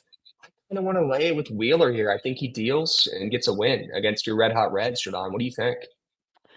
Yeah, it's hard to say no because I remember the last time, this is the second time they faced each other, they snuck out a win in Philly against Wheeler, and to be honest, had zero business winning that game. It was an error that I guess turned into, I think, CES, like a 2-run double. So like they won a game where I forget who was pitching on the other side, but absolutely shoved, and then they got a run or two in the back end of the game. So no business winning that game. So it kind of feels like Wheeler bounces back here against them and does exactly what he did for a majority of the first start. So yeah, it's okay. Not taking the Reds. I'll tell you that. That was not the game the Phillies were the squad right either. We got sub bangs coming in, Javon. We got Falser coming in, resubbing. Shout out Aaron Judge and how good he is at baseball. Yeah, Falser? Yeah, dude. I've already bitched about it tonight. Do I want to do it again? If you do it, I'm locking in Judge squares. I don't know if I want to do it again for that reason. Sumonaski resubbing as well, 26 months. We got Gargantuan Red coming in, resubbing for 7 months. Let's go. W's, boys. Bringing the energy on a Thursday. Might as well be the weekend. All right. Once that draft starts up, to me, it officially is the weekend. All right. Thursday night. Let's get active tonight. And don't forget about sweats. Okay. Goots. Son of a bitch. This was a fake home run. This wasn't even a real home run. Looked like it went over the Chat, fence. do you guys to me. know what happens? Do you know what happens in this scenario? I'm not even talking about the short porch and right. I'm talking about how the guy called a balk after the pitch was already thrown. I've never seen that before. When you call a balk, you stop the game, you freak out, you make everyone see you. It's the ref show. Okay, that's what happens when you call a balk. You freak out, you scream, you say, hey, stop the play, balk. You pause, right? Well, not last night because Aaron Judge struck out. They called a fucking fake balk. Look, he's walking to the dugout. And the umpire at third base goes, now, wait a minute. I've got a sprinkle on his home run today. Let's get him another pitch. Next thing you know, next pitch, gone. There it goes. And you know why this happens? Do I even have to say? The second you press that purchase button, brother. I mean, the jersey costs more than his batting average. Yeah. It's $200. It wasn't like it was 300 or 400. $200. Yeah. Mendoza costs more than his line batting jersey. average. It'll be here tomorrow, folks, and I will wear it on the stream, and you will never see me wear it again. That's how this is going to go. Yep. Even though it was my idea to put it on there, I'm going to act like I'm pissed off at you guys. Yep. I'm going to do it. That's the only way I can cope. All right. Shit, man. That was a Mickey Mouse fake home run. Fake home run. Hilarious. All right. One more early game, I believe. Boston, Cleveland. This game makes my head hurt. I don't want to back McKenzie. I think he stinks, but seeing that steam towards Cleveland, I can't ignore it. But seeing Boston open up almost a pick 'em in the spot, I wouldn't hate them as well if that line stayed. So kind of in a tough spot here with this game. What are your thoughts, Javon, with Boston, Cleveland here? Yeah, I mean 7.5 total, wind blowing in. I would have to say the line, even with a move, is pretty crazy. He'd be sitting at plus 110 with Chase Anderson on the bump, and the Guardians. I'm not a McKenzie fan either, and it's not like it's fully his fault because he's still got the torn ligament in his elbow that he's pitched through, and he didn't get surgery. So there's a reason why he hasn't been super great this year, and we've been fading him a little bit to start the year. So I think he's going to have some serious problems against the Red Sox lineup, even though they're not fully healthy. I think it's a terrible matchup for him. But Chase Anderson is one of those guys that's just I don't know what the Red Sox are doing with their pitching staff. It works right now. It's like they're doing what the rest of the AL East is doing. So I think it worked for Chase Anderson last year too, Javon. Yeah. Remember last year he tweaked? Was he on the Rockies, right? He was having great starts in Colorado and Coors, and we were fading him saying, what the fuck is going on? Now we're here again.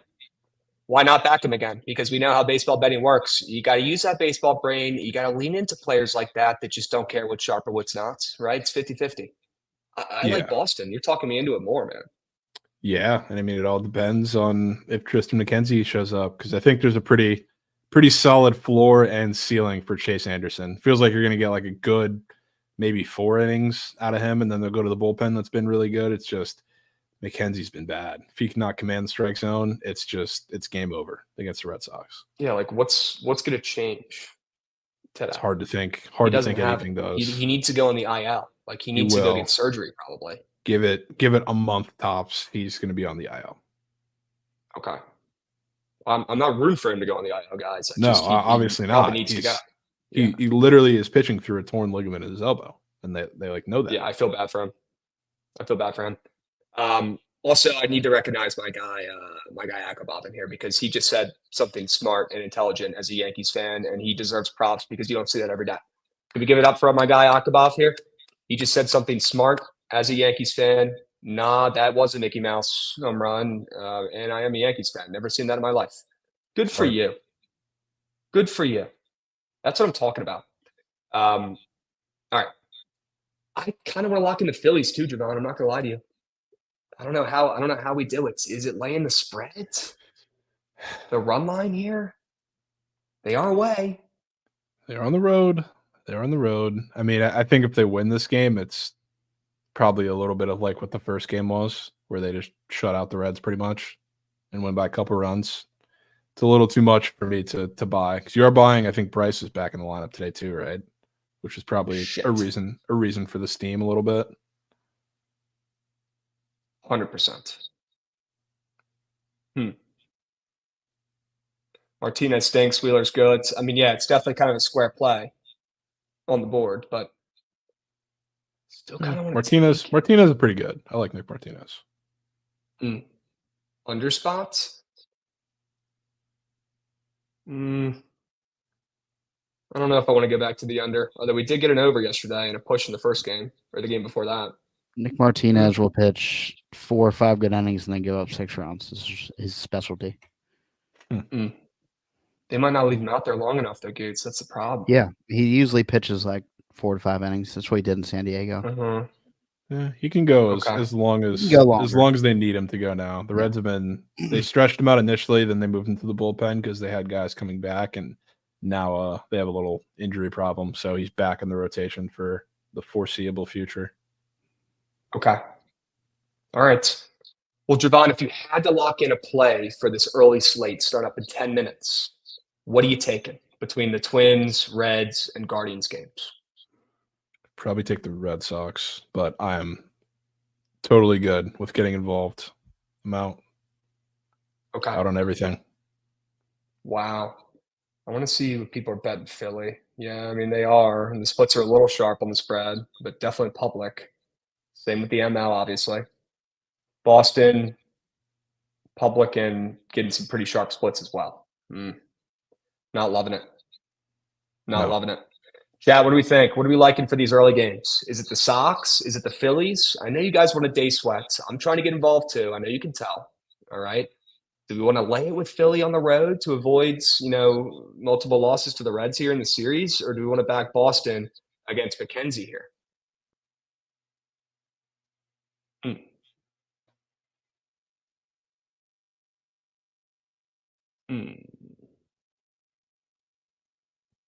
Don't waste your time, chat saying. Phillies and 76ers, Philly Bozo pack, bro. Well, the 76ers are air because of the 60-unit cut my dick off Megamax that was the other leg of. Can we pull that up real quick while I go get my phone that's charging so I can lock in this 2-piece parlay that Phil's just spoon fed? Can we pull up that tweet and can you roast this guy for being just the biggest loser? I could not process. Talk about it, bro. I could not process if we were in that position, sending this out, but also you're sitting there. Imagine if you're sitting there paying for it. I genuinely hope there's nobody in this chat that is in this VIP paying for this or paying for anybody that has plays like this. 60 units, crazy. Cut your dick off on a 2-piece bozo parlay where the Celtics first half full game minus 400 is a leg. I mean, we just got to be so much better. That's why it is so ridiculously ass to go on in the space sometimes on Twitter. People like this, plays like this. And yeah, meat is ripped. That's literal meat on tape. And you guess what? It's gone or should be gone. That is one of the funniest things I think I've seen since we've ever been a part of this. We have never lost these. And this is going to be another easy, no sweat winner. Bet big as fuck. Bet the house. Smart. So guys, first off, red flags left and right, red flags galore. If you ever see anybody say bet big as fuck or bet the house, run. Okay. That is the last person you want to be tailing. Number 2, for the love of God, if you're buying picks, stop. For the love of God. When you buy picks, it's like you're eating juice on all of those bets you take. It's like you're eating another 20 cents of juice on every single one. Since you're paying for picks, it's the dumbest thing. It really is. I'll cut my dick off if this loses. That's what he said. Well, where's the video? Has he tweeted since? I don't think so. No, I think he has. Has he tweeted since? He's tweeted he's tweeted plays, I think. Yeah. I'm sure he has. He probably hasn't even acknowledged it, right? Yep. Okay. Well, chat, here's what we're going to do. We're going to lock in the Phillies. That's not him. That's just the dude leaking it. Yeah. We're going to lock Yeah, in but- Phillies ML, and we're going to lock in 76ers ML, and we're going to take a Philly two-piece today. And that is gross, but it's plus 119, and I am down. I'm in. Yeah, asking for the videos, crazy crabs. Slip that in there. Can't let that one get swept. You're telling me you wouldn't at least see how that played out, maybe? That'd be like crazy shit. No? I don't Like know that I some want to type see shit? that. I don't know that I'd want to see that, Krabs. I think I'm good. Okay, that's fair. You know what? I'm going to double down and say, I'm going to flip. I'm going to say I don't want to see it. I'm going to flip. There you go. Might be too I late. do have that Might be too two-piece late. parlay locked in. It's probably too late, folks. I want to let the people know I got this two-piece parlay locked in for Philly. Phillies ML, 76ers ML, plus 119. Two-piece, hold the fry. That's what we're rolling with today. Phils, love where your head's at, my man. Okay? I'm in. Sign me up. I'm going to log this puppy, and then we're going to talk about the rest of the sharp report. W. Goats. All right, let me talk about my play, and then I'll let you go so I can lock in this one. Toronto ML. I'm going to go back to them one more time. It is what it is, and I want to fade the public Reagans. I think I already talked about this enough. I'm going to take one more stab at Barrios here, who I like. I don't like that his fantasy score is very low today. I thought that was kind of weird. But I also just want to keep fading Reagans, who I think is just not dialed in whatsoever. I like Toronto to save the series, and I thought, seeing Reagans not get line respect for one of the first times this season while the Royals are on fire, coming off of 2 straight wins against Toronto, was enough for me to go back to the Blue Jays one more time. Yeah, Steam Crabs will be about this game tomorrow if they don't come through. Yeah, they're facing a lefty, which is nice. So that's where their lineup is the best. Other than the fact that they, one of the reasons they're moose shit. I mean, they can't score, period, but they're moose shit yesterday because they randomly gave like 3-4 guys the night off, which was super random. And then they had Vogelback hitting against lefties in the clutch with guys on base because they were keeping guys, saving them for today, I guess. I don't know what the deal was, but yeah, I think the lineup has everybody in it from what I saw now today, which should be good. So maybe they tap them up. Okay, we know they crush lefties, right? We've got a chance, maybe squaring up here a little bit. I'm just not liking what I'm seeing at all out of Reagans, and I wish it was the opposite. We were all rooting for this guy. We thought he was going to be an electric arm this season, and he still could turn it around, but not looking like it's going to be today with this line to pick him. Sure. Right? Tampa Bay ML, you are taking your Lightning today. Oh, I'm taking them. Absolutely. And they're winning today. And this is like, first of all, desperation spot is obvious, of course. So you're probably going to see a decent amount of Lightning bets, maybe not as much as the Avs because the Avs are super popular and people love betting the Avs like in that spot. But Bolts are coming home after being down 2-0, brutal overtime loss in a game that probably, I mean, they shouldn't have gotten overtime in the first place in game 2 against the Panthers. Now they come back. You're buying a little bit of good news because Sam Bennett is going to be out in this game. He got destroyed with a slap shot from his own guy, so I think his hand's broken. He's probably done for the whole series. But that kind of tips the scales a little bit because I was big on the Lightning making a run unless they are making a run to the cup, unless they fell to a team like the Panthers, because the Panthers are deep. They have 4 really, you could argue, elite lines. The Bolts have 1. So like when you're playing a team that deep, it kind of tips the scales. And now that you're testing that depth with Sam Bennett out, that makes a big difference because he was also like a huge agitator. A lot of the reasons why they couldn't get shots on the goal, the D-line pairings were great for the Panthers, but Bennett was also super active in the middle of the zone, making things very tough for this team. So now you're going to get to see a little bit of that desperation, of course, but now I think they're going to be a little more aggressive while they're in their zone. They're going to be a little more aggressive getting out of transition, which is huge because that's where they do a lot of their best work. And Sam Bennett's been key physically, too, to kind of keep them out of the penalty box. So we're going to see a lot of that kind of return to the Lightning strength tonight. I think they're dead in the series, but not tonight. And I can group this into my first prize pick square, too, because it goes right along with it. Bring up the tweet, Goots. Because this is pretty much the same thing that I talked about when Eric Spoelstra yesterday came out and said, we need to shoot more threes. We need to make the Celtics shoot less threes. What happened? The Heat set a franchise record for threes in the playoffs, and the Celtics were uncomfortable because they're making them drive every time. John Cooper, in this quote, which he said to 15,000 Bolts reporters in different words, Cooch's at his best when he's shooting the puck, helps all the players on the ice. We're taking rat shit shots. We're not taking enough of them. We just need to pepper shots on the goalie. So what's going to happen today? This is all words to say, shoot the fucking puck, Cooch, because he has 3 SOGs in 2 games.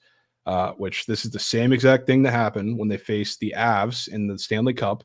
He had one SOG through 2 games, and they were down 2-0 coming back home. What happened? Cooper called the Cooch out publicly to all the reporters in the media. And what happened? Cooch came back and fired 6 SOGs that game, which, again, desperation spot plus. That's where he's at his best. That's where the offense is at their best.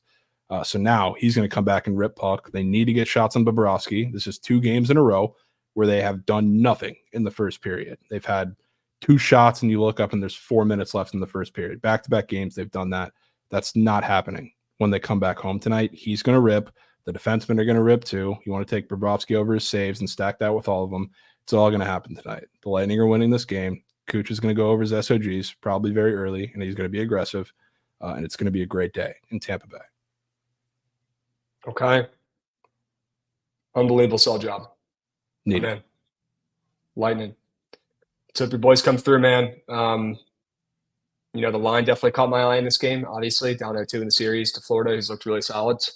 Kind of liked Florida going into the postseason. I feel like they're really, really good this year, but they're not like a blue blood type team that really always comes through and does shit. So, I think I ended up staying off on the Sharp report, and I also wanted to see what your thoughts were in this game, but it seems like you're absolutely dialed. I mean, after losing the first games 3-2, the lines at Pick'em. What were the lines in Florida? Do you remember how much juice the Panthers were laying against Tampa? -170, -180. So maybe it's a little bit of respect. I don't think it's too weird because the Bolts have been really good at home. Really, I guess you could say all season, but especially the end of the season when they're starting to pick up steam, and you have no Sam Bennett for the Panthers. So it's not crazy, but I still like to see him as a favorite, obviously. Sure. And they're catching a little bit more steam. I think they're 5 cents longer than they were before BTL. So keep on moving and grooving. Okay. Jordan Run is on the board. Yes, it is. JJ Miles. Yes, it is. We might have to put Houston in timeout though overall. We'll talk about that game when we get to it. Let me go over the Magic. My turn. I love the Magic tonight. I do. I really hope you do as well. I hope it's not fake sharp. Seeing the Magic at 2.5 after getting clapped up in the first 2 games was music to my ears. I do think they steal one here and then they lose out and their season's over. But I love this spot at -2.5 after getting dominated, manhandled, I guess you could call it, against Cleveland in those first 2 games. Orlando, young team. They looked like it out there in those first 2 games on the roads. Now they come back home a little more comfortable, hopefully, right? They should be. We're going to need Paulo to step up here and not get bitched around so much by this big Cleveland team. This is a line bet. It really is. And seeing them up to -2.5, I cannot resist. Give me the Magic against the 2-0 Cleveland Cavs. Yeah, I don't love the Magic, but I'm not fading them. I just can't take so many of the 0-2 desperation spots. I feel like I can only take one, and I'm picking the Lightning with that. It's the Magic suck, but I definitely would not be taking the Cavs. So I'll salute you in that one. Okay. Well, shit. Maybe it's fake sharp. Maybe it's not. We will find out, Chad. I was expecting a much better reaction for that play, but you know what? Can't win them all. We move. Take me to that over in Texas, Seattle. This is a play I can get behind that we talked about on TMA. And Chad, if you guys missed TMA, okay, it was a pretty good one earlier. I hopped on there with Mikey and Nick. Go back and rewatch it. Okay, Mikey's been grinding his butt off. He's not missed a show. He's locked in. He's entertaining. He's giving you guys winners. He's trying to learn baseball. Go watch TMA. Go give it a listen. All right, I was on there. We had some pretty good combo for about 20 minutes towards the end. And one of the plays we talked about, including the Magic, was this over in Texas, Seattle. And he likes the over. And I thought it was one of the sharper plays I've heard out of Mikey's mouth, to be completely honest with you. He wanted to fade his guy Castillo. I was shocked to hear it. Typically, he's a big Castillo guy. But with the way he's looked this season, right, he is more than fadeable right this second. Yeah, and he is definitely, looking through all the pitcher lines today, there's one guy I would say that significantly stands out, and it's Castillo at the super juicy 2.5 earned runs, teetering between that and 3.5. So yeah, I think he gives up Turks today. He's actually been for as bad as his numbers, I guess, seem. He's sitting there with 1-4, the 4.4 ERA. His stuff has been a little better than last year, and if you've watched, you can kind of tell that. But you can't keep the ball on the ground. You're really too much. And the fastball gets turked, which is a problem against the Rangers. And I think it's a bad night for him. Same for Heaney, facing a lefty who, like he has strikeout stuff against the Mariners, which could be a problem for them, at least a lot of the outs being strikeouts, but I think he's pretty vulnerable there. It's also just like a system play, which still worst they've done is push, I guess, at this point in the season when you have 9+ totals, which this is totally a system that I've made up over the last year or so and been betting it. It's not like anybody else has done this and I'm just following it, I guess. So it's my own criteria loosely.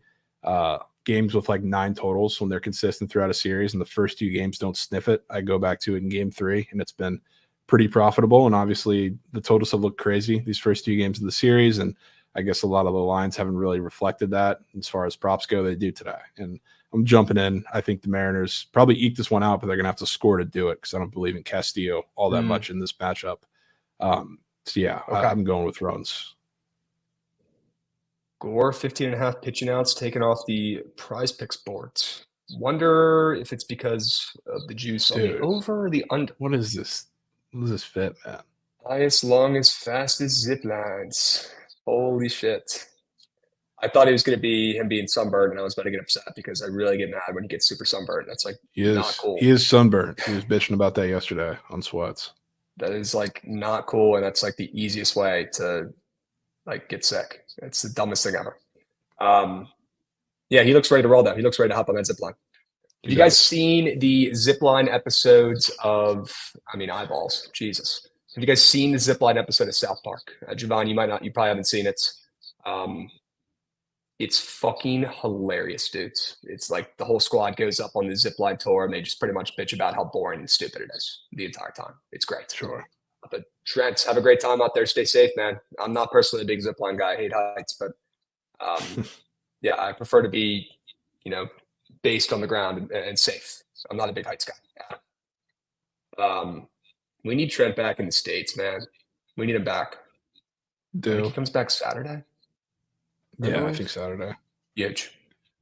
Chats, we did record an MLB pods earlier this week. We put it out yesterday. If you didn't see the tweets, do me a favor. Click play. Click like on the YouTube link real quick. Before you forget, we'll drop the link in chat. Takes 3 seconds. Go like it up. Go play it on Spotify, Apple Music for us, will ya? We interviewed our guy, Austin Gauthier, who's been on BTL twice already before. We interviewed him on there, talked to him, caught up with him. Talked a little bit about, spring training. He played up there with all the GOATs as Bryce Harper hits into an ended double play. Great. But yeah, we talked about, him playing up there with the GOATs and stuff like that. And, just being a minor leaguer and catching up with him. He's doing great. Excited to see, what ends up happening with our guy, Austin. He's the 25th overall prospect right now on the Dodgers. If you look up their top 30 list, he's on that puppy, which is pretty fucking cool, if I could say so myself. That's actually insane. So we had that interview in there. We did MLB team pulse checks. We talked a little bit about, the baseballs and stuff like that. So if you guys are baseball people, go check out the pods. And if you're not, if you're just BTL fans, if you cashed the squad ride last night, we don't charge for picks. We don't do the dub clubs. Go over and click play on these links, please. Okay? Dubs. Dub. Let's hop back in. We also have that draft pod out too if you guys want some of that action. Okay? We do. We do have that out as well. Dubs. Hard. Yeah, man, I'm so stoked for tonight. Holy smokes. Yep. So stoked. Jack, go check out the pods, please, dudes. Please, please, please. We got Nick Gord's coming in. Javon Sell Job of the Century sub-banging. Yeah, that was a pretty good one. That one nominee. That could be a nominee for Sell Job of the Year. Bets with Brian coming in resubbing. 22-month sub-bang. Let's go, Brian. Appreciate you, Beast. Giote coming in. What's up, Crabs? Time to glue that trophy meat. Also, Cody is a better dog than Nash. Ooh, hot take. Okay, Chiotai. Wow. Cody is a good boy, although he was barking so much yesterday when we were trying to record this vlog that I don't want to spoil it for you guys. But, yeah, he's like the least trained dog ever. He just barks and does whatever he's not supposed to do. But he's cute. Yeah. So he gets away with it. Shit was great. Yeah, Coots came over last night. He was like fucking attacking him. Not with bites, with love. Right, Goods? Of course. Right. All right. Podcasts, check them out. Let's go back to the Shark Report and let's finish up this puppy so we can get to the mock draft. Okay. Judge, also a top 25 prospect for 2013. Is he going to be on the podcast? Alan, I don't think he'd want to come on. If you have any connects, let me know. But, personally, if any engagement has happened between me and him, if he's seen any of my content or tweets on his feeds, and he has had interviews at times where he's talked about people racing him and stuff like that. If he's seen it, he probably wouldn't want to come on the pod. And I wouldn't blame him. You know what? He's not allowed to come on. He's banned. How about that? All right. Where are we? Philly -5.5. So I did pivot here and take the ML with the Phillies in a little two-piece parlay, but I do like their spread as well, and I do think Philly rolls in this game. We talked about the series prices, before they got into action here, and I really thought Philly was getting a little bit of respect. The Knicks were getting a little bit of disrespect. After going down 0-2, they're up to 5.5, and maybe it's because of, Mitchell Robinson could be out and they got to deal with Hardenstein in the paint. Maybe it's because, the 76ers are getting a little healthier. I don't know, Javon, but I'm liking the 76ers either way to roll and cover in this game just based off the spots. Yeah, I'm tip cap to that one. I'm good. I'm good with that. Hardenstein, if it ends up being Hardenstein's better, but he's also baby food. Like if you watch that, I think it was game 1. They were having Hardenstein go one-on-one with Embiid and in that first half, and it was way too easy. I know he's not fully healthy and he got hurt, later in that game. So we'll see how he's able to do that if he needs to do that for the entire game. But yeah, it was rough. So I don't know how they're going to hold the paint if it's just Hardenstein. Okay. I don't either. I think that's probably why the spread's moving up, to be honest with you. And I want to lay it. I think Philly gets right here and they win this game big. Embiid 40 ball tonight. Ooh, that'd be nice. Blue Jays game likely to be canceled due to weather. And yes, for the 100th time, Ray, we have seen the various fantasy. Not a great sign. I don't love it, but I'm trusting my gut here. And I do think Toronto gets right and salvages the game out of the series. I'm sticking with it. Maybe it won't be a fucking pitcher's duel. It probably won't be with Reagan's up on the bump too. So there's going to be runs in that game. I'm not taking the over, but there will be runs. Okay. Sure. I'm going to see Judge in May, bought me and my boys ticks on SeatGeek using the code Bookit. Let's fucking go, Kyron. Sure you can. People forget about that codes, right? You log on to SeatGeek, which you guys should be using already anyways, because it's probably the most fire reseller app out there. It's super easy and it's relatively cheap compared to the others. You type in the promo code, it takes 3 seconds when you're checking out. You type in the word Bookit, you get $20 off. Boom, right there, free beers. Guards asking questions. Ooh, that's not good. Looks like the Reds they've got 2 outs in the bottom of the first. Not asking Qs right now. I'll keep you guys updated on that game. I want to hear about this team total over for the Rockies, bro. What the hell? Yeah, this one's gross, especially with the lineup. Like if you're, I don't want to say casual, but like if you're not paying attention to the Rockies and you just look at their lineup today, it's disgusting because you see at the bottom, first of all, there's no Charlie Blackmon, even though Nolan Jones has been terrible too. He's not in the lineup, so you think that's a big source of power that they're going to be missing and stuff at the top of the lineup.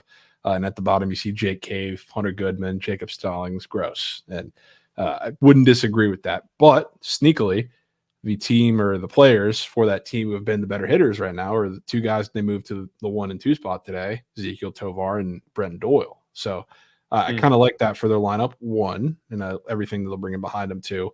But Randy Vasquez, I'm fading him. I do like the full game just over for this, but my plums were telling me stick with the team total and we get a sneak Dakota Hudson masterclass. Not that I actually believe that, but it's a weird getaway game. So I was sticking with the plums there.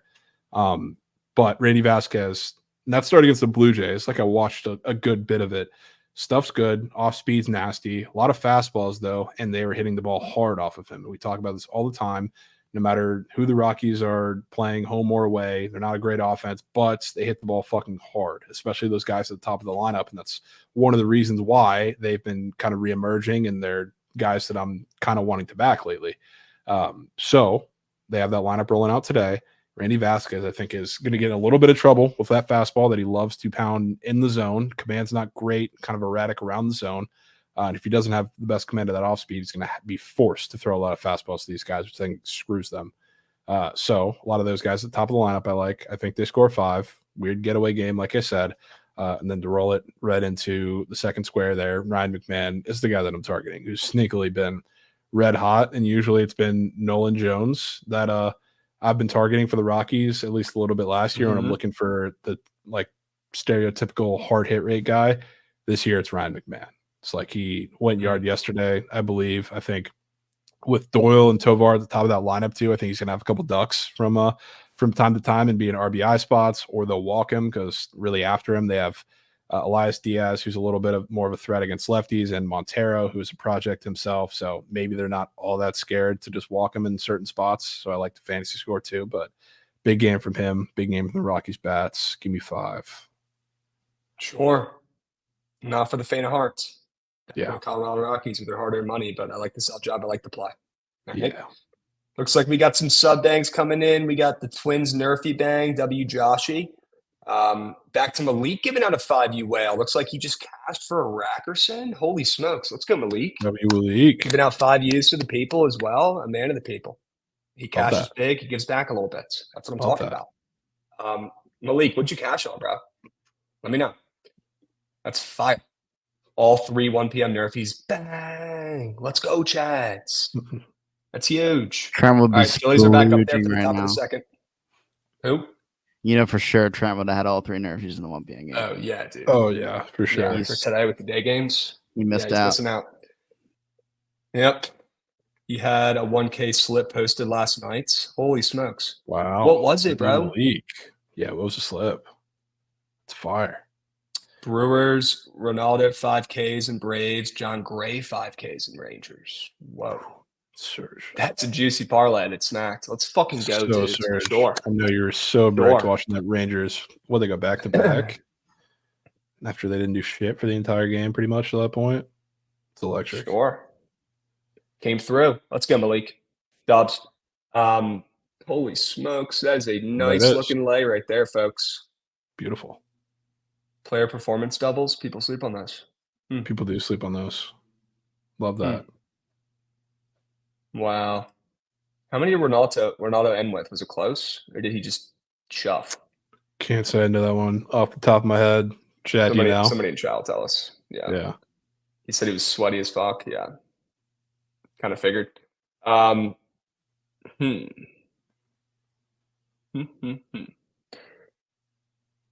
right, let's go to the PrizePicks squares. We did the straight bets. I got some nasty ones I need to be talking about. You've already kind of went over yours. Yeah. These are gross. Okay. Let's get started out with the first one. Jackson Merrill to score a run today. Hasn't scored a run in forever. Doesn't even have a profile picture. No respect.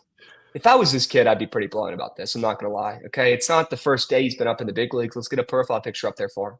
Come on. This is one of the top prospects in the Padres organization. What are we doing? Let's get the guy a PFP. Anyways, plenty of runs to be had in this game. Right? You talked about it. The Rockies will be scoring, and if they'll be scoring, I'm sure the Padres will be too. I like our guy Jackson Merrill here, who obviously, like looking at this fucking chart, the nastiest crap square you can find for the runs category, and I'm locking it in. And more often than not, be smacked. So, if you want the grossest square on the board for the run square in a game with plenty of runs to be had against a moose-shit pitcher, go ahead and take a stab at Jackson Merrill, the young gun, to score a run today. It's been a while. All right.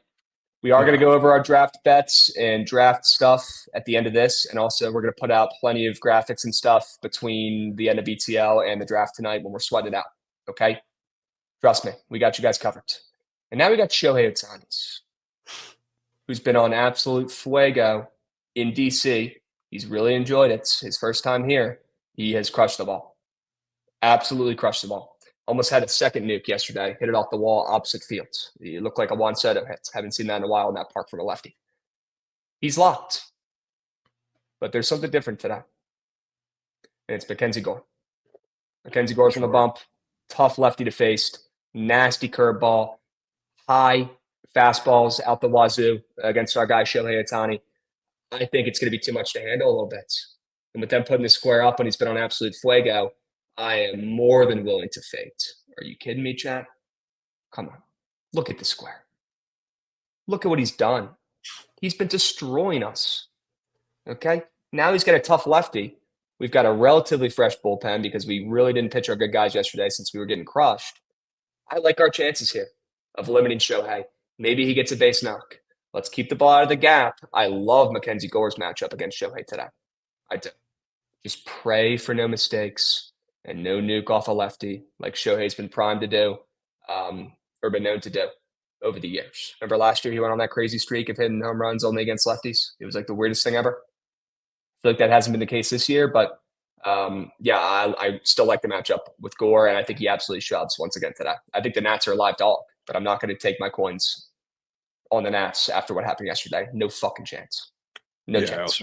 I also think they're kind of live. So we'll see. If you can work that out. Yeah, I don't know if I'm going to take it, but definitely like them. If you can work your little favorite high fastball, that might be great against Ohtani. He's been sneakily not the best high ball hitter so far this year. That's been Mackenzie Gore's strikeout pitch this entire season, is that high fastball. That's why he's had so much success. Yeah, it is also We'll see. Daytime Doyers. People forget they are kind of moose in the daytime. Not that I'm so blown, dude. If I didn't have to watch this fucking dog, I'd be at that game 100%. Yeah, you'd be so tapped. If it was Pups at the Park, I'd fucking get a leash on him and I'd bring him up there. But we just missed it. It was like 2 days ago. So close. Rat me. Sox have the bases loaded. Yeah, Cody, you're lucky I love you, bro. Or else I'd be leaving you here for the Nats game. Son of a gun. He's just over there sleeping, having an absolute day. Not a stress in the world. I'm going to give him a treat after this, too. He deserves it. Dialed. He is dialed. What was his play yesterday? Remember? At the beginning of the show? What was his play? I think it was the Blue Jays. No, he's not dialed. Was it the Blue Jays? God damn it. Come on, no, Cody. it was the Reds, right? Oh, it was the Reds. Yeah, it was fading the Phillies because I remember it was fading Philly because he's not, he is a Nats fan. He's not a big fan of the Phillies. He didn't like the parlay I locked in today. Did not approve of it. He told me he was a Nose fan last night, Krabs. Yeah, he's lying to your face. He's trying to make friends. Damn. Okay. You guys want to see what he's on today? He's 1-0. 1-0. You better get in the fucking lab, brother. Let's see. Oh, he's knocked out, bro. He's knocked out. Imagine the lab. Dude? This is how he chills, bro. He just lays like a fucking rug. Good boy. Does he ever cut his meat off, Max? 60 units. Do you have a cut meat off POD today, Codes? Do you have one? Oh, you want to take the Nats plus Chicky today? Mackenzie Gore Day? Plus Chick at home against the daytime Dodgers? All right. Sure. All right. I wasn't going to take them today, but if you really like them, we could take them. All right. Nats money line, folks. You heard it here first. Huge. Unbelievable. Wow. Pilar first RBI. What about a live dog? A live dog from a live dog. Literally. Dog is literally sharp. 10U neuter the dog, Max. Yeah, go ahead and cash that. It was already that was the lock of the century. Unreal. Unreal. Krabs, your dog made my day. Cephas, bro. He is a good boy. All right, back to Malik. People forget he gave out 5 subbies. I'm not forgetting. I appreciate you, Beast. Let's hop back in here and finish this up. I think we've already covered all these, though. Shohei ain't getting a fucking double against Mackenzie Gore on that high fastball. No chance. No chance. All right, let's move. Let's groove. We still have 30 minutes left. All right, chat. We've got plenty to talk about. This is a fair question from Kaprizov here. What happened to Jonathan India? He sucks now. Is he playing today? I think he just grounded out into an out. So. This is like his first game back. He secretly had COVID. They're not going to say that though. But him and who else? Jake Fraley and I think a couple other guys got super sick. Yeah, they're coming back, and he hasn't been great all this year, but he ain't going to be good today. Remember? Yeah. The Nats had the flu going around, and that Keibert Ruiz lost 20 pounds. We talked about that yesterday, didn't we? Yeah. Pretty sure. Yeah, it's crazy. They don't want to say it though. Yeah. Just a tough flu. That's what they were calling it. Who fucking knows, dude? You're right. Yeah. That could be sneak COVID, Stony Picks. That could be sneak COVID. But yeah, I don't know, man. Keibert Ruiz, I have yet to see him in action, but apparently he is literally a twig. I feel really bad for him, dude. That's scary, honestly. What the fuck? What are we doing? That's sketch. I don't like that. Yeah. All right. Are the Phillies doing anything, chats? I don't think so, man. God. End of the second. Let's go hit. Let's go hit. All right, Javon. Let's lock in here. I want to talk a little bit about the draft. Maybe we could do a little mock here. Did you get a cheat sheet out today or no? No, not today. Okay. A little short of That's okay. short of a slate. Yes, Lauren. Yeah, Lauren, we will stream tonight. Yep. 8 p.m. Eastern. All are welcome. Feel free to hop in whenever if you want to sweat out a pick or whole time or none. No skin off our backs. More than welcome. Okay. We will be running it for at least 3 hours. I forget if it's 3 or 4 hours. It takes fucking forever the first round. So yeah, Twitch and YouTube tonight, chats. Twitch and YouTube, OG, old school. No playback tonight. All right. And unfortunately, I will not be in the Crab Lab, but we will make it work. We'll make it work. We'll be fine. Sneak-in will be the show tonight. See, I don't have my system, Brock. I got to stay here for another day. So we're kind of kicked. Yeah. All right. Here we go, chats. Ooh, I was doing some digging on the internet here, trying to find like a cool mock draft thing, and it looks like Goot's already got it set up kind of nice here.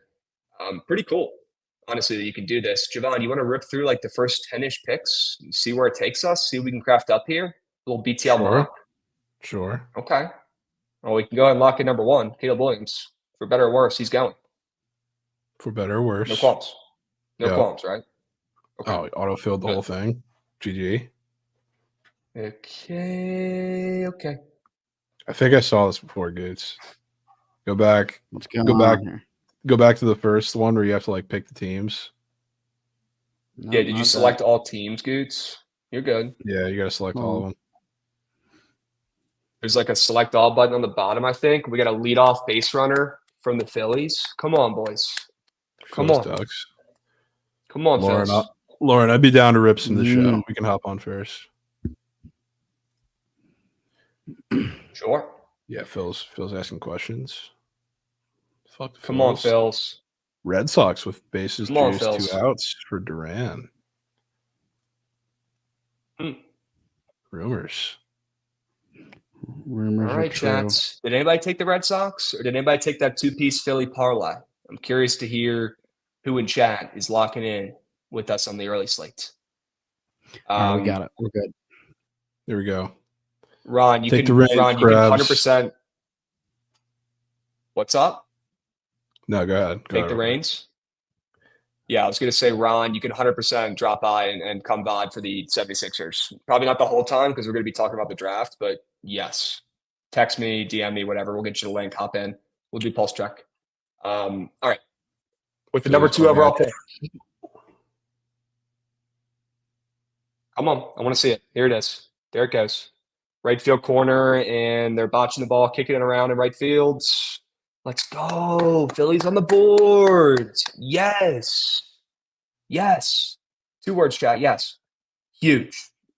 Holy smokes. More. Also, chat. 2 words more because we got no outs and we got a man on third. Fight. Be brave. All right.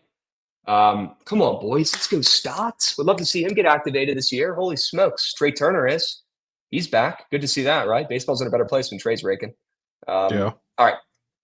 Let's get back to business here, chat. Cut the shit. No more fun, no more jokes. With the number 2 overall pick in the 2024 NFL Draft, the Washington Commanders select future Hall of Famer, future Super Bowl champion, future superstar, the GOAT, Lamar Jackson 2.0, Jaden Daniels from LSU. Future. All of that is crazy. That's I'm wild. excited for tonight. I'm sure you are. I would be too, Krabs. I was excited when the Bucks had the first overall pick and took Jameis. I'm excited for tonight. Everyone thinks it's JJ. Yeah, I fucking bet, chat. I fucking bet.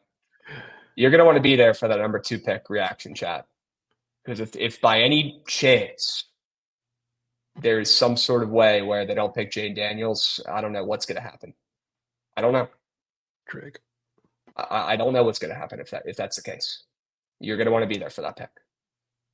Holy smokes. All right. Yeah. And I still don't know what they're going to do about the number 5 jersey, chat, but we can hold off that combo for another time. Okay. Here's where it gets fun. Okay.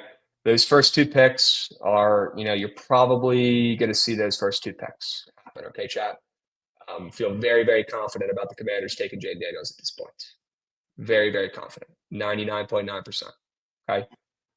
Number 3, the Patriots. Now, there's been talks about the Patriots, drafting a QB, but you never really know what the Patriots are going to do until they do it, even without Bill. Who fucking knows? I wouldn't be surprised if they take J.J. McCarthy. I wouldn't be surprised if they take Drake May. I wouldn't be surprised if they trade the pick away. Javon, what are your early thoughts on what the Patriots do with that number 3 overall pick?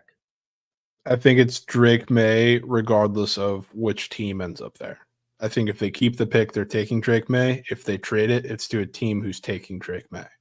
So, you don't think there's any chance? If Drake May is there, I think he's getting taken. I still have the slightest bit of me that thinks there's the slightest bit of me that thinks Jaden Daniels is not such a lock to the Commanders as people think. I think it's still a potential smokescreen.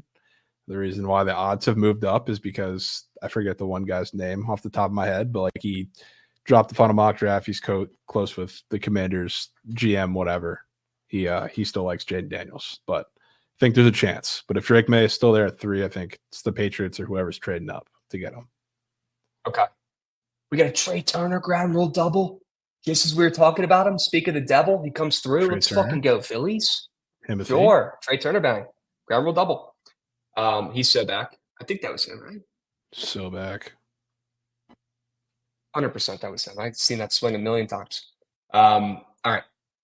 I want to pull up these odds as well because, they still do have them up, and I want to see if they're moving and grooving at all for this number 3 overall pick.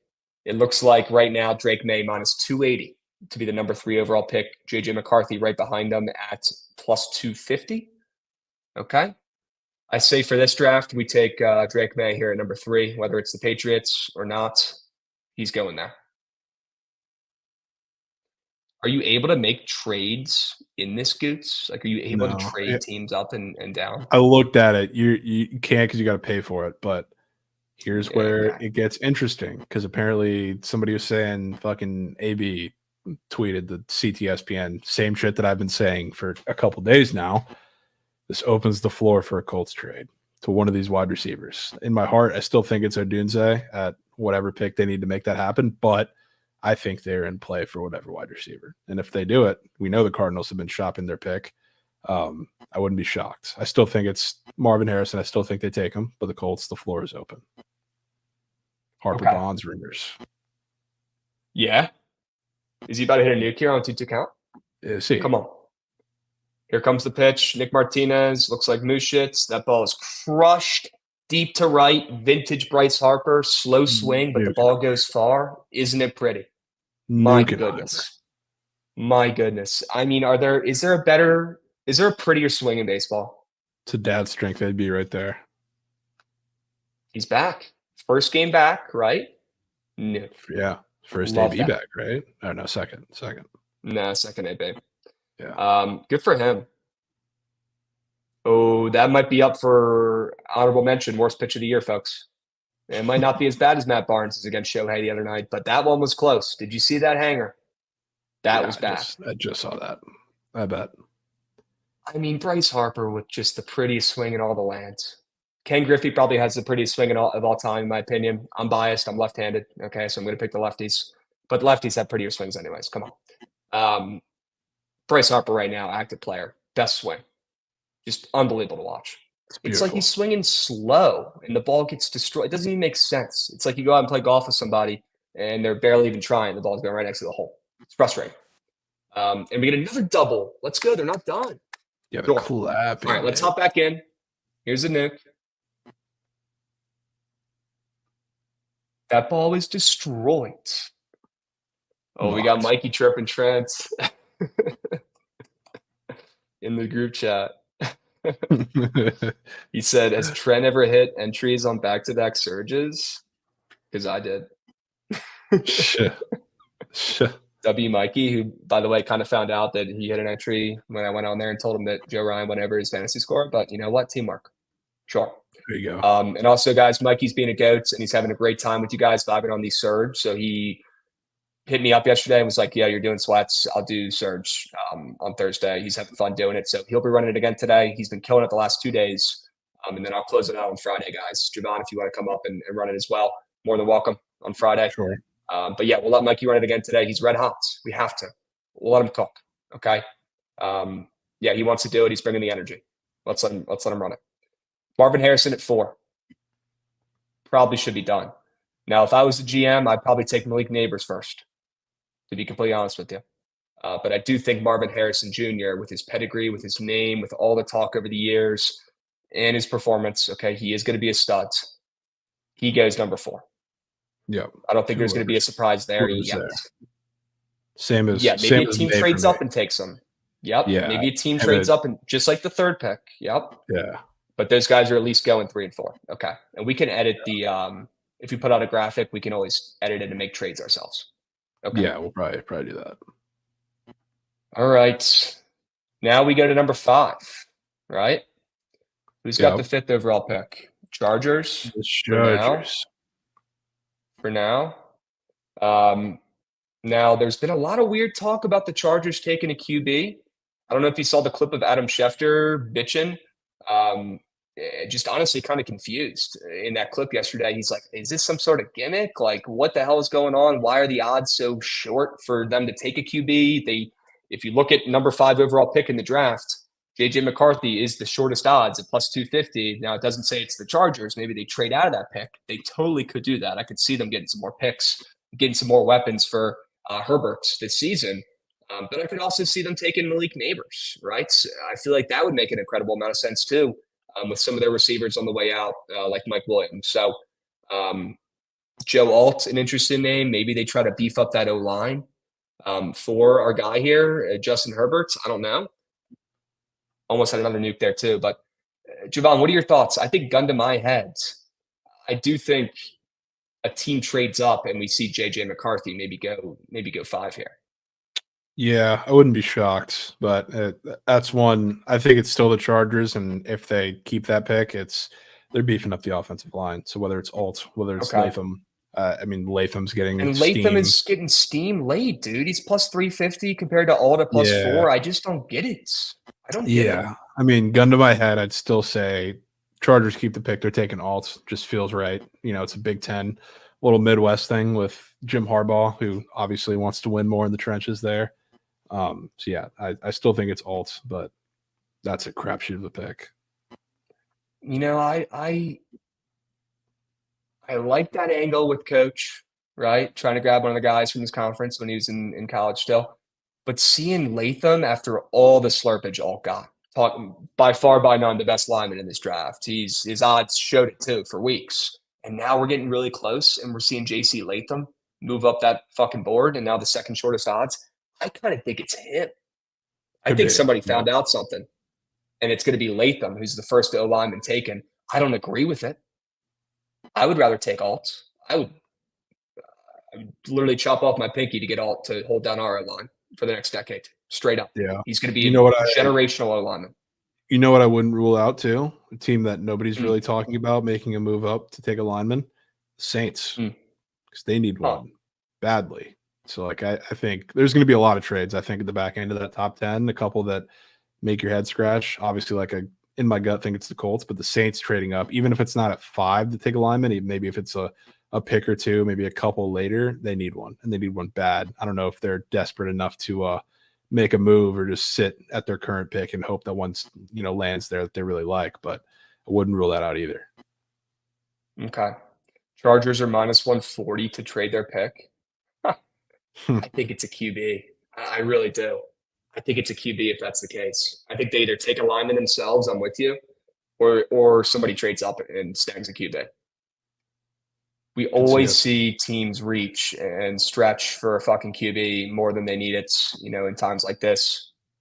Wouldn't be shocked to see it again. Now, I'm not saying that guys like Penix and Bo Nix and these dudes are going to be, end of first round picks. I still think those guys might be second round geysers. I don't know. I'm not buying all that hype yet. But I do think, with the big four names we know, these guys are going early. What do you want to do for this pick? Since there's definitely a chance for some trades, do we want to stick with it as if the Chargers don't, or do we want to stick with what we think is going to happen most? And maybe the Chargers do trade and it's JJ. I mean, my heart tells me O lineman still with this pick, regardless. So, I mean, pick. All right. Well, can we at least go with Latham? Can we go with Latham then? Could be. Yeah. All right. I'm cool with that. All right. Let's go, JC. Curious as why he's catching steam today. Yeah. Now we get the 6th pick. I think the Giants are taking a QB. What do you think? I think if Neighbors falls to them, they got to do it. And take another skilled receiver. Maybe it makes too much sense for the Giants to do it because it's they always do it and it never works. I don't know. I know they've been through the whole LSU wide receiver thing, but if he falls there after whatever trade happens, potentially right above them, they don't take Neighbors, man.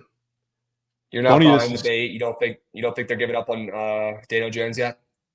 I'm kind of in between there, but I feel like if Neighbors is there, you got to get him. And funny, this is starting to come out because one of the bets that I was going to talk about a little later, they have the Rams to take an offensive lineman potentially. That's like plus 130, I believe. Correct me if I'm wrong, chat.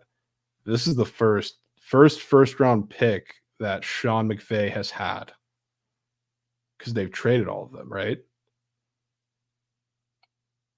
I can't remember a time when he's had a first round pick. I'm pretty sure this is the first time. He's been there for a minute. I know. They've traded all of them. So you think the first time Sean McVay gets a first round pick or keeps a first round pick, you think he ain't taking an offensive player? I thought they don't have a first round pick. They're saying they're trying to trade into the round, right? They're trying to trade up, right? Yeah. I don't think they have a first round pick this year, do they? Yeah, they're not 19 right there. Sure. So regardless of where they land, that screams that they're taking, especially if they're trying to trade up into the top 10. I don't know who they would do that for other than one of these linemen that maybe they're scared won't fall to them at 19. I think they're going offense there. So I'm glad that all that smoke is starting to come out now too, because I think that's exactly what they're doing. Now, is there a chance they go QB for the future? The Rams? I don't think they're trading up to go QB. You don't think he's got a guy picked out? Sean McVay, very stubborn, likes to, make the calls themselves. You don't think he's got a guy and that's why they're moving up? Do you think they're going more linemen or getting a weapon? Who do you think they trade up for?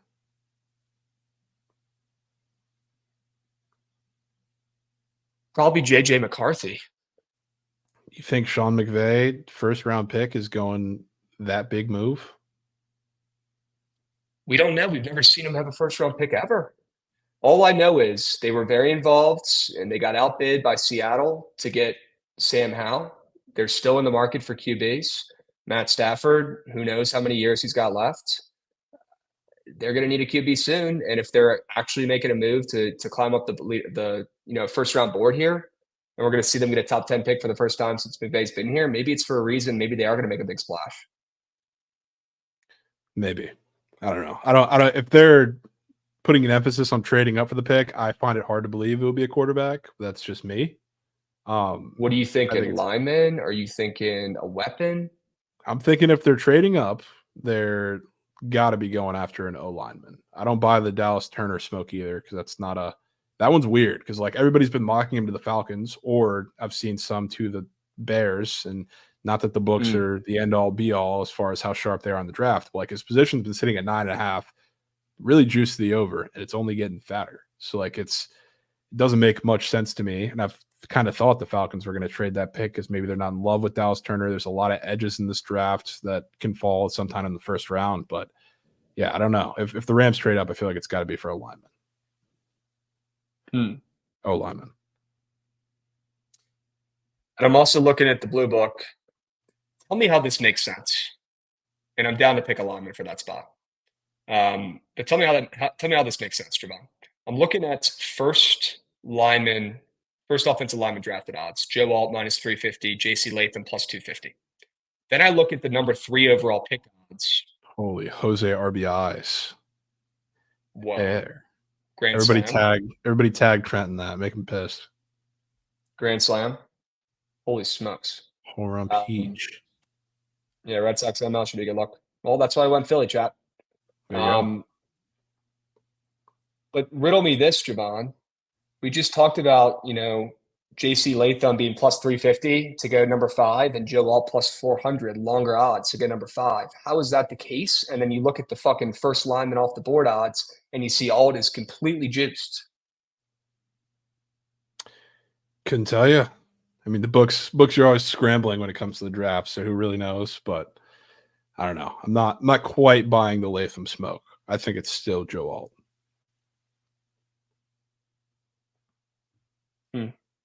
All right, can we switch that pick to Joe Alt at number 5? Is it too late? Do that? Can you even do that? Can we undraft JC Latham and redraft Joe Alt?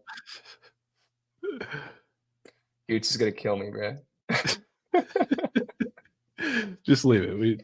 We'll leave it there. It's fine, Goots. It's fine. What are we taking for the Giants here? I think it's still Neighbors, personally. Real question, not chirping, but why are we looking at lines for the draft? The fuck do you mean? Why are we looking at lines for the draft? I mean, why do you breathe? Why do you eat food? Why do you speak? Why do you sleep? Why do you live? What? You look at odds for everything. Chargers have a Pro Bowl left tackle. What are we talking about? It's almost like Joe Alt is very versatile and doesn't just play one side of the line or one position, period. Or Latham, for that matter. All right, we're gonna pick this up and we're gonna get you guys an actual mock draft graphic after the show today. We don't want to go over here with our time, and we want to make sure we spend time on the squad ride. Okay, we're gonna pick this up. We're gonna get you guys a graphic, BTL top 10 mock draft. We'll get on the same page. We'll get that out. We cannot wait another second. We got to get to the squad ride. Goots, run that shit.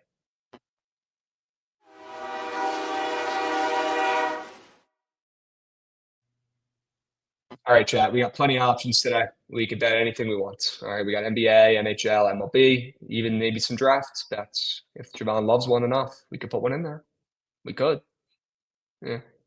Yeah. What do we love? I feel like we should have like a draft card, squad ride, something, but we got to have like a regular squad ride. And in my head, it starts with the Lightning. Okay. I'm in. Lightning. TB, actually, I'll do Lightning. I'll spell it. Let's put bolts.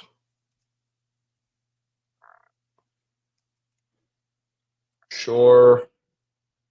What else do we love in chats? Need a best bets cheat sheet for the draft. Okay. Yeah, we're gonna have to get that together for sure. Okay. Notre Dame spits out great O-line. That's facts. They do. All right, let's lock in here. We got Bolts ML. I love the Magic today, but you did not seem like you liked it at all, dude. I'll be honest. I mean, I'm not the only vote here, so you tell me. The only reason I don't love the Magic is just because the Magic and Sixers are in like the obvious 0-2 desperation spot, and I already am betting on one of those. Spoiler, probably very heavily on the ice with the Lightning. It's like I can only do so much. Put them in. Magic minus 2.5. There we go. Barely type right now. Okay. What else we got here, chats? Blue Jays kind of sketchy with that fantasy score, and also starts up really soon, I think. Yeah, we only have one late MLB game, and it's Yankees A's, so we're probably off there. Yeah. So really just the 3 NBA games and anything on the ice is what we've got. Yeah. And I doubt we're going to Canes Isles. So shit.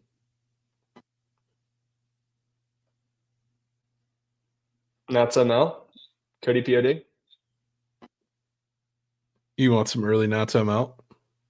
No, I don't. Why don't we put in the 76ers spread? Okay, fair enough. And why don't we run with these three? Sure. Bolts ML, Magic -2.5, 76ers -5.5. We don't have that many late night options. Want to give the people plenty of time. I don't want to take the Lakers personally. Do you?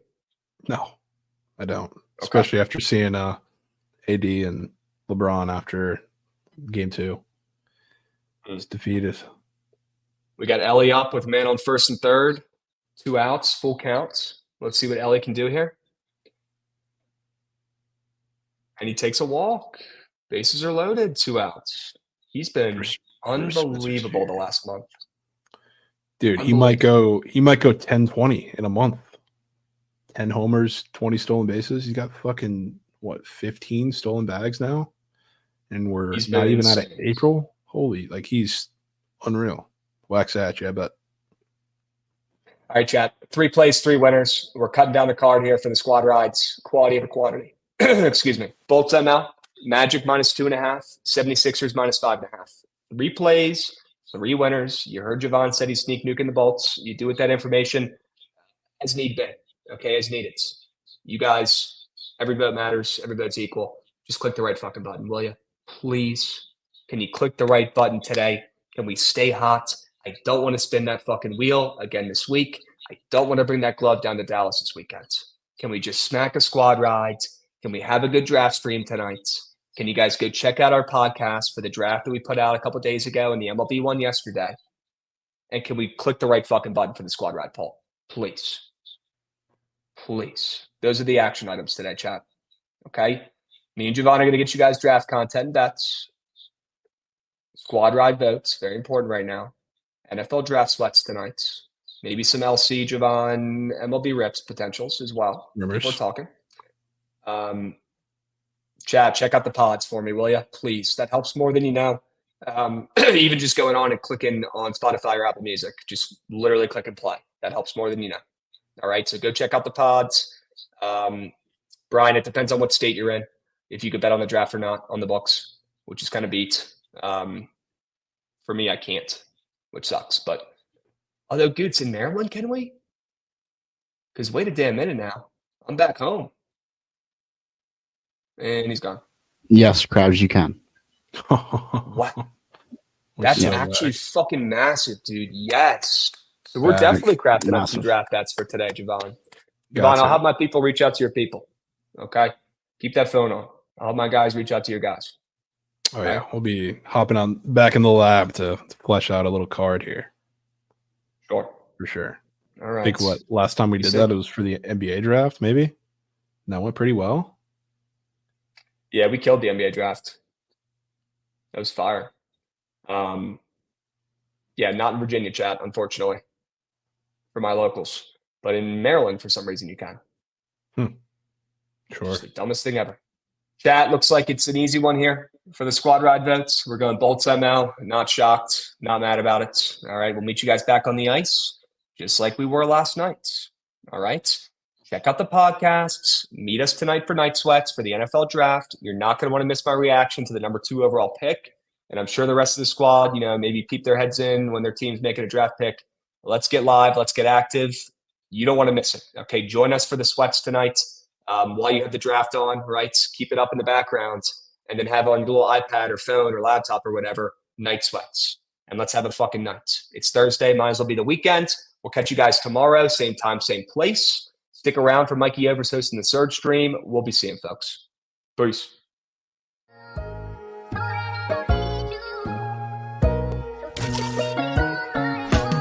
Somebody grab me our broom ski, please. Because the boys might have just clean swept the board, and by we did. Krabs, how much do you think your pool bobblehead is worth? I said this when I got it. Just an AI, bobblehead, just like a stock bobble, is probably worth more. They couldn't give away all those bobbles. What a joke. We need under 5.1. There he goes. Holy shit, this is fucking huge. He ain't getting it. Motherfucker, man. What are we doing, bro? This guy is fucking massive. Oh, fuck. How many fingers? What? You're holding up fingers? Definitely the meal of a man who just doesn't know what seasoning is. I'm not gonna lie. We need to be able to close out games and keep leads. Don't take your foot off the gas pedal, all right? It might be brighter now, you fucking bozo. We can go doubles.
Get me my broomski. Because we hit another entry today. Or yesterday. We hit another entry yesterday. Shout out Ahan and Rito, Joe Ryan Fantasies, and Caleb Martin Points. If Ahan tells you to pick a role player, you close your eyes and you pick the role player. So somebody grab me my motherfucking broomski. Shout out Javon. Gonna need to see you in my office. You sold the 2-team bobber. Blue Jays? The Blue Jays. On a Wednesday. When have the Blue Jays ever paid on a goddamn Wednesday? I don't remember the last Wednesday that I took the Blue Jays and that shit paid. Because it wasn't yesterday. I got news for you. Shout out Rav. Fed us Yankees -1.5. That was a fucking donkey. Noble. Gonna need you in my office. Jason Tatum can't grab a rebound to save his life. To save his life. That's right. For everyone that went green yesterday, let's give a round of applause. We got another surgical stream prepared for you today. We got Nick and a special guest in the stew.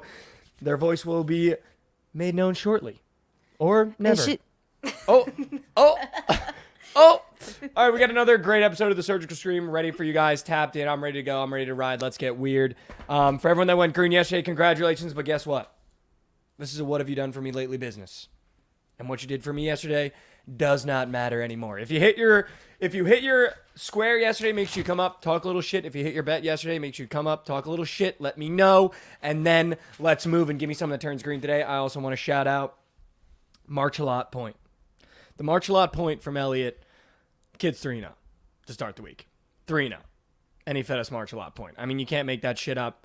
Let's have a great day. Let's start our Thursday off the right way. Nick, let's just start off with Elliot. Kid's red hot. Red hot Elliot. Red hot Elliot. Red hot Elliot. Yo, how's it going? What's going on, Elliot? How are you doing? Marchelot came through in the clutch, and that's what we wanted to see. That's what we're doing. Tonight, I'm going back to the ice. I got Victor Hedman. Wow. To get an assist. Just watched BTL. The Bolts of the squad ride. He had 2 last game. They're back at home. Some injuries for the Panthers over there, so I like Victor Hedman to get an assist tonight. Wow. That's it. Will be. Wow. Back to the ice. An Elliot masterclass. Back to the ice. People are asking, did Trent make it through the zip line? I don't know. Somebody should call up the Turks and Caicos government and make sure that zip line is even working today. Because knowing him, he probably showed up and they shut down the zip line. Okay? Fade God shows up to your zip line. You running that zip line that day? I don't know if I'm running it. Not doing it. I don't know if I'm running it that day. I'll be honest. And when's the last time Trent went back-to-back entries hit on Surgical Stream? You know, tell me about it. 2 years running? You ever go back-to-back? Hitting a 2-team bob? What do you know about it? Keeping it simple. not rushing. Remember I got yelled at for rushing yesterday, Nick? You did. I don't want to take up too much time, but You I got did yelled at. You did get yelled at for rushing, and then for rushing. All right, let's run it. Bring me up someone else. Let's do it. PP Guru's got to go Corp. PP Guru's going Corp. Bring me up, PP Guru. What do we got today, bro?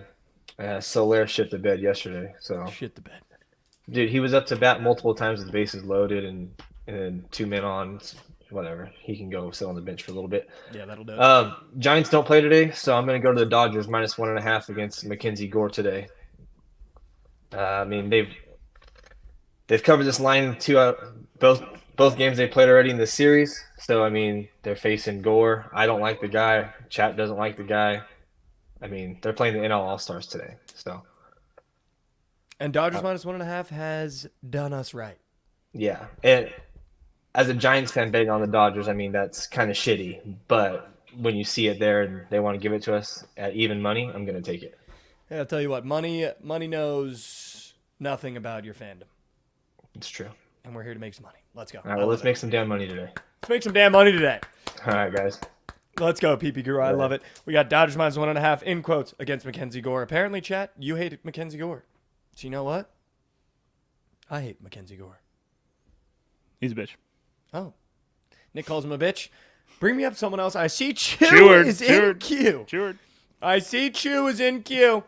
Before I say my play, I just want to say Pelicans was probably the shittiest wager of the year. I'm going to give credit to that. Shittiest wager ever. That team is banned. Straight up banned. Yeah, Chew, you said not only the points, you said the ML. Yep. So I'm going to take credit. I mean, we're all big boys here. So, I'm going to show my face even though I gave a don't know the year. Let's fucking go, Chew. Yeah, so. That's what it's about. I'm going to keep a tempo and pace. My boys play today. They're underdogs. The sun is out. Give me the Cubs on the money line. Fuck Verlander. We're going to sweep the Astros. I'm going to write in quotes, the sun is out. Yeah, the sun's out today. And Mikey, I don't know if you remember this, but a while back, you used to say you want like a fun fact or like a random thing that's going on in our lives. So today I'm hanging out with a former coworker and she cooked for me. She made me a crunch wrap. Chewy, was it good? I'm actually waiting for her to come see me now. I'm gonna help her out with Uber for a bit, and then she's gonna take me to work. So I'm gonna be able to try that crunch wrap. Chewy cheating on me? If we're being technical. Chew, I didn't know you were this dialed on a Thursday. Yeah. Holy shit, he's getting crunch wraps, hand delivered Uber, and then going to work. Yeah. I see you in the background. You know it's all love. Chew, you're my fucking goat. Let's go. Appreciate you. Cubs money line Yeah, plus no chicken. doubt. The sun is out. Yep, and I love the outfit, man. You look great. Let's go. Fuck yeah. Thank you, Chew. I appreciate it. Later, man. Later, LC. The sun might be out. Taking the straws. That's insane. Yeah, Lauren's going to fade because she's jealous. The jealousy fade. Chew's getting it. The sun might be out. You know what else might be out? Chew's buried later. And I'm here for it. Not for it, but I'm here for it. Nick, move me. Who do you got? Give me Rito. Yeah, let me get my hands on Rito. All right, Rito. Rito, what did you give me yesterday? Joe Ryan. Yeah, let's go. That was it. I wanted to make Smack. sure that was you too. Yeah, let's go, Rito. Yeah, you thought it was chalk all night long. I did thought it was Joe. Dude, Rito, I put head to pillow, and I was pissed. I was like, Joe Ryan, huh? Get some moose shit White Sox. You really did that? Turned green as a gob. Yeah, that was a free wager. Today I got first draft action. Cooper DeJean over 23.5 draft position. I think he's pretty much a lock to come to us, the Packers. He's somebody that we really need. Gutekunst addressed the need for versatility on defense. DeJean could play the nickel, slot, wherever, corner, linebacker, and I think he's just going to fall to us. We're not buying the DeJean hype that he might go earlier than people expect?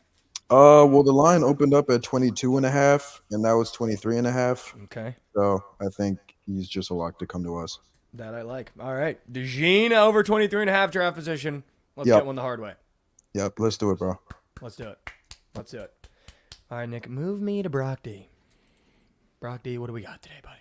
All right, I sold yesterday. I gave you Tucker over 1.5 hits on RBIs. He hooked. Astros shit wager. I heard the guy yesterday talking about the Astros, saying that I'm going to keep betting them until they win. I have a play that nobody will ever give on here. We're going to go to the best state in the world. We're going to go to Las Vegas, Nevada, and we're going to take the Sugar Land Space Cowboys, AAA Astros affiliate on the money line, -104. Get it up. Get it up. Get it up. What the fuck are we doing, guys? What the fuck are we doing? I love Brock D. I was getting amped up. Sold me yesterday with Kyle Tucker. Thought he was going to come in here and hand feed me, spoon feed me a gob. But we're talking about AAA on a fucking Thursday. AAA ball. You want me to bet on AAA ball on a Thursday? Chad says let him cook. Hey, Chad, I got Chad news wants for him you. back. Hey, Chad, I got 3 words for you. No. Tough. Give me Guru Griffin the car. God damn it, Brock D. What's happening, Mikey? What's up, Guru? What's up, Guru? Did Trent's circumcision play come out today or what?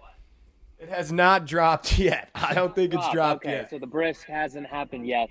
I'm going to go with the Bozo Pack today. I'm going with the Sixers on the money line. They're game 3 at home. If they don't win this game, they're getting out the broomskis. The Knicks are getting out the broomskis, and I don't think that's happening.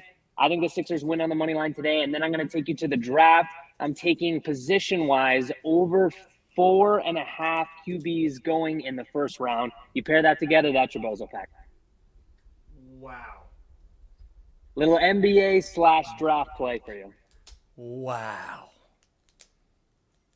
Who are the 5 QBs going? I mean, you got There's going to be more than that. You got Caleb Williams, you got Daniels, you got Drake, you got JJ, you got Michael Penix, and then I think Bo Nix. Honestly, I think all of them go in the first round. All that just for Joel Embiid to sell you in the late nights. All that just for Joel Embiid to sell me. I'm just kidding. I love it. Little Bozo Pack for a Thursday. Let's go, Guru. I love it. You guys have a good day. You too, brother. Nick, is there any way I can get that laptop? Because the TV just shit itself. So if we can get the laptop pulled up so I can actually see who's talking to me and actually know what's going on in chat. I got you. Also, Brock D, I want to give you another chance, man. If you're still here. Brock D, come on back. Brock D, I want to give Chat you... wants Brock D back. Listen, and I want Brock D back. But we can't be coming in here talking about the Sugarland, Vegas, triple... What the fucks? Not happening today on a Thursday. Hold on. All right. Go syrup. Here we go. Little... what? Syrup. Syrup sap. You got syrup on your laptop? Oh, syrup sap. You're muted, dude. Muted. Go to muted. You're muted. Go to muted. You said I'm sorry? Yeah, I we got you. Loud and as clear as one can get you, loud and clear. Mikey. What's going on? How we doing? Doing well myself. Taking me to darts today. Luke Humphreys, -1.5, covered. S3. He's coming off a loss against the same person he's playing. I think he sees red today and gets it done in the Premier League. Possibly wins the night. Wow. I love it. I fucking love it. I'm going to be honest with you here, but I love it. Can you say it one more time for the people? 1.5. Let me see what it's sitting at right now.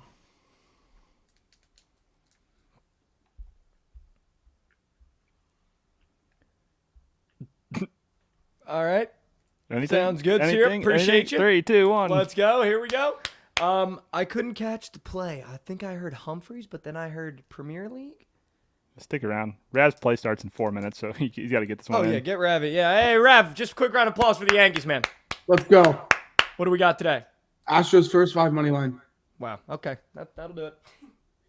They've lost 4 of the last 5. They're like 7-18. They haven't been able to hit with runners in scoring position. They've got Verlander day against Assad for the Cubs. Assad's way worse than Verlander. Verlander should control that. We're going Astros first 5 money line. Wow. Do you have anything for the laters just in case you get put in the lay again? Don't want to force it. Get to them with 2 minutes to spare. I like Magic, but I don't know. I want to keep doing some research. Okay, let's go. Appreciate you, Rav. We We move. Let me get Ron Mucks up here. Let me get some muck. Let me get some mucked clam. Gotta go Yarb next. Gotta go Court. Ronnie! Yes, sir. What's up, Mikey? Yeah, How the are Stars we sold us. doing? Stars sold us yesterday. Oh, Ron, I knew it was coming, man. Yeah, it was a tough one, but we're gonna bounce back today. I got a 2-unit Bozo pack for you. Gonna be boots on ground at the Sixers game tonight. Oh my So I'm gonna take the Sixers money line and pair it with the Bolts plus 1.5. Oh my God.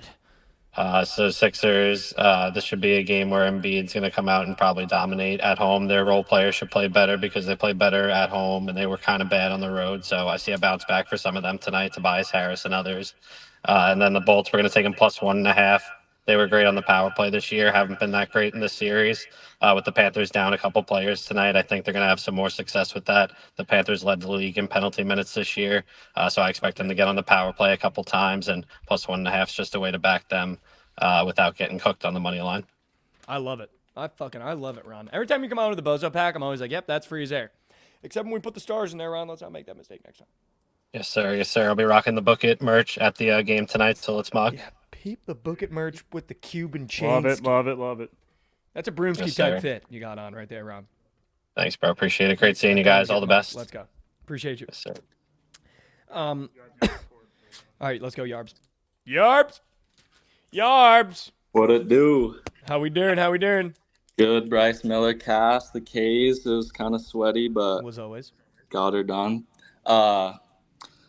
Tough L yesterday for the M's, but I'm going back to him. Give me the Rock. Mariners money line. He's gonna eat up today. Wow. LC's gonna be in piss. I bet, Yarb. I really do bet. You said that yesterday too. We'll see. And we won. Let's go, Yarb. We he go got back to the 4.5. Mariners. We go back to the Mariners. I'm not gonna lie. I was talking to Krabs about it earlier on my show this morning. I think it might also be the over. I agree. Let's go, Yarbs. I just wanted you to agree. That was it. Let's have a day. Appreciate you, Yarbs. Peace out. That's how you get one the hard way. That's just a Mariners fan coming on, giving a Mariners play. You know what? I'm gonna be honest. That's all I do. I got my teams. I come on. I give you my team's plays, and then we fucking never make money. But I think Yarbs is better than I am, so we'll do that. Also, for everyone coming up, just so you know, you're okay to pitch an under. It's okay. You know, I know Mikey Overs. It's okay to pitch an under because what are we playing for? We're playing for that spreadsheet that I'm never gonna open. And Never. I don't know how to work. So you're pitching for that. Just keep that in mind. If you want okay? the spreadsheet, Nightbot got you. Yeah, I don't even know where the link for that is. I don't even know how to fucking open that thing. I don't even want to look at it. But I'll tell you what. The winner gets a giveaway. So let's move. Move me to Beetle. Beetle, what's going on today? What do you got? Please give me something that's turning green. I really thought Ant Edwards was going to do something the other day. I apologize. It's okay. Anyways, we're going to the Knicks game, and I am going to take Josh Hart 2.5 offensive rebound more than. This is going to be a beautiful, beautiful square.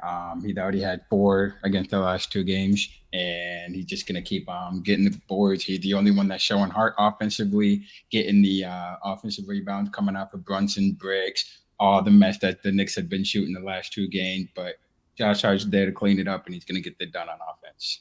I'm going to write that in quotes, there to clean it up. There to clean it up. Yes, sir. All right. We'll be seeing, Mikey. Let's go, Beetle. Appreciate you as always. Let's go get one the fucking hard way. I'm going to be honest. I like betting on Josh Hart. I'll be honest. Big East guy. Shows a lot of heart. Really funny off the court. I like betting on Josh Hart. Offensive rebounds, though. I don't know. But he might have sold me. Clean it up. That's what I got written down. He's going to be there to clean it up. Let's go to Pack's Picks. Let's see what we got today from Sir Pack. What's up, brother? How we doing? How we doing? How we doing? Good, and a nice bounce back with the Rays yesterday. So that Huge was bounce back. your, You know what's funny, Pax? Not to interrupt you, but oh, you're good, brother. What's that up? was a phenomenal sell job yesterday, and I remember checking the box scores and going, damn it, he was right. The Rays were never going to get swept. Never, brother. Never Well, hopefully I can follow that up because you, like you said, what have you done for me lately, right? So let's get to it. So let's do it. Actually, going back to a play that burned me earlier this week, but I love it even more now. We're going to over 9 in Mariners Rangers. I fucking love that over. Yeah. Oh yeah, we got Luis Castillo on the bump, and this is at 9 after these 2 games went under in the series. Andrew Heaney is Moose. Castillo is 0-3 against the Rangers going back to last year. He's also up for the hot dog or the taco on PrizePicks already for the strikeouts. And his fantasy score is at 29, where he's coming off of 2 games where he's had 43 and 58. Yeah, he's getting rocked today. He's giving up Turks. Getting rocked. We're still seeing Mariners as favorites, though, which makes me think they get to Haney as well. Both of these teams have showed bats. They've had 4. Mariners had 4 in the first game. Rangers had 5 in the second game. I think they come together today, and I think this soars by the 5th inning, and we're all going to get tucked as we go into draft night. So let's fucking go. Let's fucking go, Pack. We'll I'll tell be you what. That's A1, how to pitch the right way, the tempo and the pace, the enthusiasm, and the fucking over on the diamond. Let's go, Pack. Come on, baby. Let's get it. Let's have a good one, bro. Let's fucking go. Let's have a great one. See, that'll move some noodles. And I'm not talking needles. I'm talking noodles with that. That's moving noodles. Let's go, Brian. What do we got, Brian? Yo, what's up, Mikey? How we doing? How we doing? Good. We faded the Marlins. Ronaldo went 7 innings easy, man. It was very nice, just like the Freed play. But I'm going to Soto over 1.5 hits, runs, RBIs. 2 quick stats for you. Soto's hitting right at career 300 against Wood, and then with 2 bombs, and then lefties against Wood this year are hitting 379. So good matchup. That's the play I'm going to go with. I'm going to tell you what, Brian. Freed was free. Yesterday we did our job. Today you're in the entry with Soto 1.5. I don't know who's going to pair it, but you're in the entry. Let's go, baby. Let's get it. Let's go, Brian. Let's go. And I got news for you. Pack's play is already in my personal parlay. So me and Pack are about to bust. Okay? I got news for you. All right, Prendy, let's get you up here. What do we got today, Prendy? Let's turn something green. Dude, what the fuck happened to Pritchard yesterday? Dude didn't take a single shot. Never Shit seen down his something like shorts that. is what he did. Man, the whole Celtics team did. So today I have the Magic and Cavs game going under. I think the total's at 201 right now. Okay. None of these teams have scored 100 points yet. I mean, the Cavs at home couldn't even get up to 100 points. They're playing in South Beach today, or they're playing down in Orlando today, rather. I mean, the Magic aren't the greatest on offense. They play better at home, but they're also really good defensively. I just don't see this game going over. It was open at 198. Now it's at 201. Give me the under. Wow, let's go. I don't mind it. Dude, it's gross game. 2 gross teams, gross game. Never produces points. So I Send them to the sun. Send them. Let's go, Prendy. That's how you get one the hard way. I love it. All right, here's what we're going to do. You're going to give me Bam Mule. Okay? And we're going to put something together, Bam, that turns fucking green. Okay? Let's get Bam Mule up here. I just want to say, when Trent leaves, I'm like negative. I'm like 0-7. Yeah, you might need Trent's Trent gone. back in chair.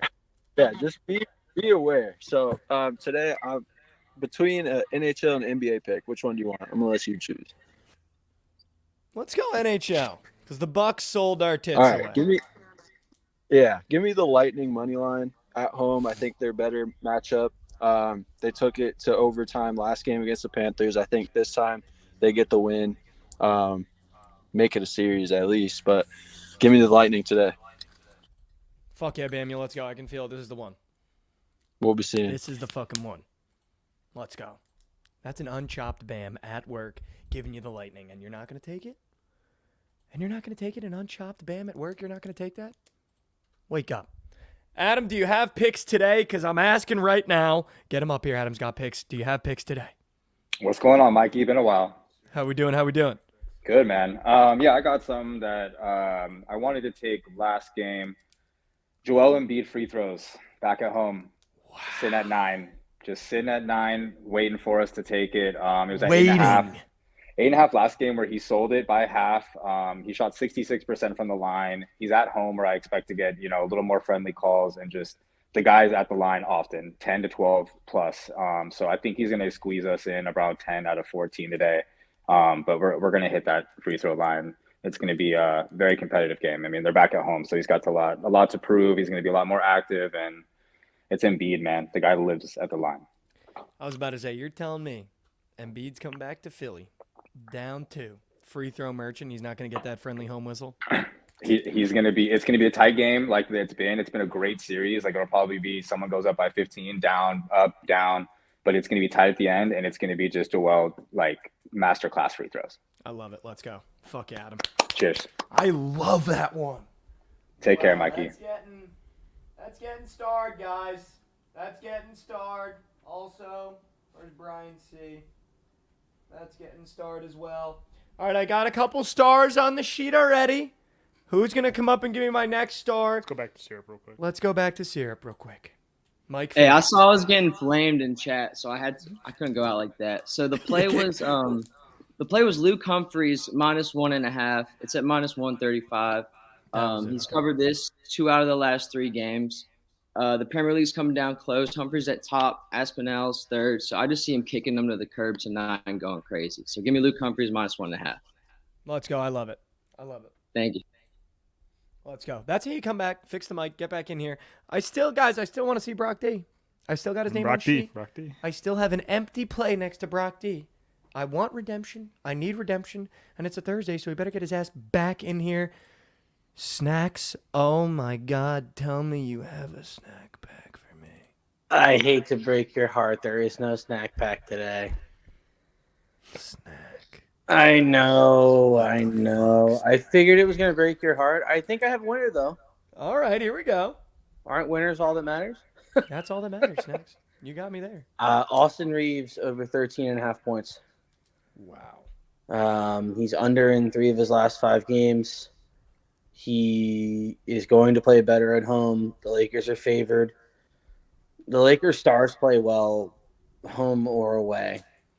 And the Lakers are somehow favored tonight, even minimally. So I think that we see Reeves get his lick back tonight. Fuck yeah, I love it. Also, we had this conversation yesterday a little bit, but role players, when you come back to your home stadium, does something to them. Yep, yeah. Role players always play better at home. That was the other part of the pitch. But I just think Reeves is a very important player for them. Even Russell played well last game, and they still lost. But yet the Lakers are still favored tonight. So that means to tell me that someone else is going to play well, and the most likely person that's going to be is Reeves. And do we like the Lakers as well? I don't want to force it out of you. It's really hard to back the Lakers against the Nuggets. I feel you. They haven't beaten them since Nam, brother. I'm just trying to get a snack back out of you, Snack. That's all I want. No, it's no. Okay, I appreciate it. The other player I like is Max Strus. Max Strus points. Oh. But that would be Max Strus is the kind of guy that doesn't give a fuck whether he's on the road or at home. He's just gonna ball. Like, do you not look at that guy and think like he doesn't care where the fucking game is? Like, no, he does. He does. He's kind of a pig, and I kind of like him for it. Let's go. Fuck yeah. Let's go, Snacks. Thank you so much, bro. I love it. Later, brother. Later, brother. Yeah. And I'll tell you what, guys. That's how you put a masterclass on and get a snack pack out of the kid. Because a snack pack is Reeves points, Max Strus points. That's how you get a snack pack the hard way. I don't know if anyone else just watched that masterclass I put on of how to get a snack pack out of the kid. But we just got a snack pack out of Snacks. And I don't remember the last time I got a pack of Snacks. I did force it. I forced it out of him. I forced it out. I drew it out of him. But that's a snack pack. And I'm putting an entry with both those on it. I'm putting both those in an entry. All right, give me Bookit Primer, dude. Give me fucking Bookit Primer. What's going on, man? What's going on, dude? I mean, the fact that you're showing face after the Stars getting their tits smacked around is crazy. No, I'm just kidding. What do we got today? It is what it is, man. It is what it is. What do we got today? Sport. Well, we got an open spot parlay without a Dallas, Texas team, and I'm very confident. Wow! It's the second one I've made today, though, because I got Brewers money line and Cubs plus 1.5 and another open spot lay, so I already scratched that one. We're going to Coors Field at 210. It's the Padres on the money line. All right, and then we're going to the Bronx. It's the Yankees on the money line. It's the Los Angeles Lakers first half on the money line. They've looked great in the first half in Denver. I think they take care of business today, and the first half is a very safe play. And then I'm rocking with the squad ride Tampa Bay Lightning as the fourth play. I'm adding 4 open spots to that, and it's going green. You're adding 4 open spots to a 4-team parlay. Yeah, that's how you get the big payout, man. Holy shit, Primer. Like, what? And then also, I got some plus chicken play for you to do. Oh, what do you got? With the Washington Redskins, with the second pick in the NFL draft, are taking Michael Penix Jr. plus 10,000. 15 to 1,500. Primer, if you're right on that, the Redskins haven't been in Oregon about 3 years, so they might pick Penix. They're taking Penix. He's the second best quarterback in the draft. It's happening. Put it in. Wow. I'm going to write that down on the sheet because we're going to come back to that. Donation. Donation. It's great value play. Primer. We're going to come back to that. I appreciate it. The 4-team We'll lay be with seeing the you, buddy. 4 open spots. Let's go, It's Primer. going Love you. green. I'm going to fill out the 4 spots tomorrow for you. All right, let's do it. Let's get Have to a tomorrow. day. Let's do it. Hell yeah. 4 open spots on a 14 parlay. Yeah, that's a little wild. I don't know about that. Primer's trying to get down for the weekend. Hey, I'll man. tell you what, dude. That's how you pay for I'll tell you, drinks, though. it's just, that's pure optimism out of the kid right there. Is what that is. That is pure optimism, man. 4 teams with 4 open spots. That's so many Crazy. open spots, dude. Trent used to do 2 teamers with an open spot and be like, fuck, I don't know what to put in this open spot. Kid's got 4 spots to fill. All right, Elliot's back in queue. Back for more. What's up, Elliot? Sorry, I totally froze earlier. You said my name. I forgot my player's name. I just said Victor Hedman because I was watching BTL, and I like that play still. But my real sell job, my real play is Jake Gensel over an assist. He's on the Hurricanes. I think they just dominate tonight. The Islanders could keep it close, but I still think Gensel is going over his assist. They could score 3 goals. He's getting involved. He used to be on the Penguins. He's on that new top line. He's going to be fine over the ice. The Rangers who they're going to play next round. They're going to take care of the Capitals, so they don't want to drop a game to the Islanders and be, exhausted playing the Rangers. They're going to take care of business. Give me that 2-piece. And I'll be honest, Elliot, this feels more you. Yeah. You said my name after you were talking about Marshall, and I was like, oh my God, I totally forgot my new player's name. But yeah, Marshall came through. March Assault. Sorry, guys. March-a-lot. No, March-a-lot. Fuck him. Forever March-a-lot. Yes, sir. But yeah, that feels more you. Hedman didn't feel you. No. Gensel is a guy that Elliot gives me. Jake Gensel is green. You can leave Hedman, but Gensel's green. No, I fucking love that. Let's go. Yes, sir. I like it. And you know what, guys? Honesty is always the correct policy. See what I did there, huh? Nice. That's a Mommy O'Brien special right there. Honesty's the best policy, man. My guess you didn't always use that, did you? No, I'm always honest. I'm always honest. I bet. Also, Hovey, can we relax, man? Punch your Primer in the face? No room for that in this chat. I don't care if we're fucking around or not. Because I'll punch Primer in the face. No, I'm just kidding. I'm fucking around, guys. I'm fucking around. I just can't believe that he's got 4 open spots. 4 open spots! Primer, I fucking love you, man. But 4 of them? 4 of them. That's so many to fill. An 8-teamer. He came out and gave me 4, and he's got 4 open. That's an 8-teamer. He's trying to fill right there. Give me Kennedy Bill Gates. What's up, man? What's good, Mikey? What do we got today? All right. So yesterday, did Seager already start? Seager already started. And we don't use that name in this household. He's banned. Oh, he's banned? He's banned. Oh, well, I was going to say Castillo. He's bad against lefties on the road this year. So I kind of like Seager. He's actually due for extra bases, but forget Seager. Okay, he's already gone. Yesterday, I gave you Juan Soto. He's from an RBI. He took care of business. Today, I'm going to give you fantasy score for Freddie Freeman. Wow, okay. 8 fantasy score for Freddie Freeman. That's what I'm giving you today. Okay? I got to have a feeling. You did your job yesterday. I gave you Juan Soto yesterday. Mm-hmm. I still like Juan Soto today. Okay. For Freddie Freeman's our guy, though. I'm giving you Freeman today. Also, a couple of 6-men I'm running right here. I got Freeman on top. I got Josh Hart, PRA. I'm doing some field goal attempts today. I'm doing Donovan Mitchell, 20.5 field goal attempts. Tyrese Maxey, 20.5. LeBron James, points and assists. And Jamal Murray, 20.5 field goal attempts. That's a 6-man today. That's literally hitting. Can we, Rav, can you clip that, please? I don't know what you're doing, Rav. You better not be asleep. I got it. Hey, honestly, Mikey, I think the field goal attempts today for Donovan Mitchell, Maxey, and Jamal Murray, they all at 20.5. I like those 3. I like those 2 too, man. And then Josh Hart, PRA. He plays all the minutes, so you got to run Josh Hart, right? You got to run him. You gotta. LeBron James at home. He's at home. He's gonna show up. You can run LeBron fantasy score too if you want to, but I like his points and assists better because right now on the books it's around 35.5. So, but my player today is Freeman. 8 fantasy score. I got it locked in. We also got the 6-teamer locked in. Let's go, Kennedy. Appreciate you as always. I'll tell you what, guys. I want to drink a beer with Kennedy and sweat one of these entries. I feel like he gets in that room with the blank walls and the clock in the corner, and he just fucking labs. And it makes me, the way he pitches it, just makes me want to just drink a beer with him and just sweat that motherfucker out. I don't know what about it is, but I look forward to the Kennedy 6-teamers because it's something I'd put together. It's like Josh Hart, LeBron James, Jamal Murray, Freddie Freeman. Like, that's just something you want to grab a beer, crack a beer, sweat the entry with the one clock. And I don't even know if the clock is telling the correct time. I haven't even checked yet. But it is the perfect ambiance is that clock. All right, Noble, what do we got today? The pen's fucking gone. Hold on. What's up, Mikey? What's up, Chad? How's everyone doing, man? Good, dude. I should have tailed the less then. Yeah.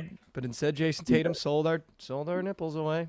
We got hooked, bro. That shit was rough. It's all good, though. All right, so for today, I literally love all my plays. I'm not going to lie. So I got something in the draft. You want something in the draft? I got something in any of the NBA games. You just give me a game. Give me what you want, Mikey. I got you. Oh, my God. Anyone else blushing? Noble. Let's go. Dude, just give me like, I don't know. Give me like a Noble like 4-piece, 2-piece. I don't know. You're loving all your plays. Hey, give me something weird. We'll go real simple here. All right. So for the draft, right, we got J.J. McCarthy over draft position 5.5. Wow. You're going to have to break that one down for me because I'm hearing murmurs. Yeah, so really what I see here, right, and that I'm going to tell you is plus 100, right, that I got it at the book, and then I'm going to hedge off of it. So basically the number one team, we know Caleb Williams is going number 1 to the Bears, and we know number 2 is probably going to be Jaden Daniels. Number 3 is probably going to be Bo Nix. Number 4, Marvin Harrison. So that's where things start getting a little wacky because number 5, the Chargers have that pick, and they could trade up. The Vikings can to be able to do that. But I don't think the Vikings are going to give up that much draft equity, because they're number 11 right now in order to move up, and there's no teams between 6 and 11 that's really going to draft the quarterback besides the Giants. And let's be honest, the Giants are probably going to draft the wide receiver from LSU because they're going to still ride Daniel Jones' dick because they've been doing that for so long. So for me, it's just one of those things where if the Vikings are going to draft him, then you take the Vikings to draft him at plus 140 to hedge the fact that they're going to trade up to the Chargers to get him under 5.5, but I think it happens over. So I've kind of taken those two bets. The over 5.5, because I think he falls in the draft to maybe 7, 8, 9, or maybe all the way down to 11 for the Vikings. And then we also going to take him at plus 140 for the Vikings to draft him whenever they get him. So that's kind of the way I'm hedging it. So that's kind of my NFL pick. And then for the NBA, we'll just go late night. Yeah, Lakers, let's go late night. First half team total over 55, 56.5.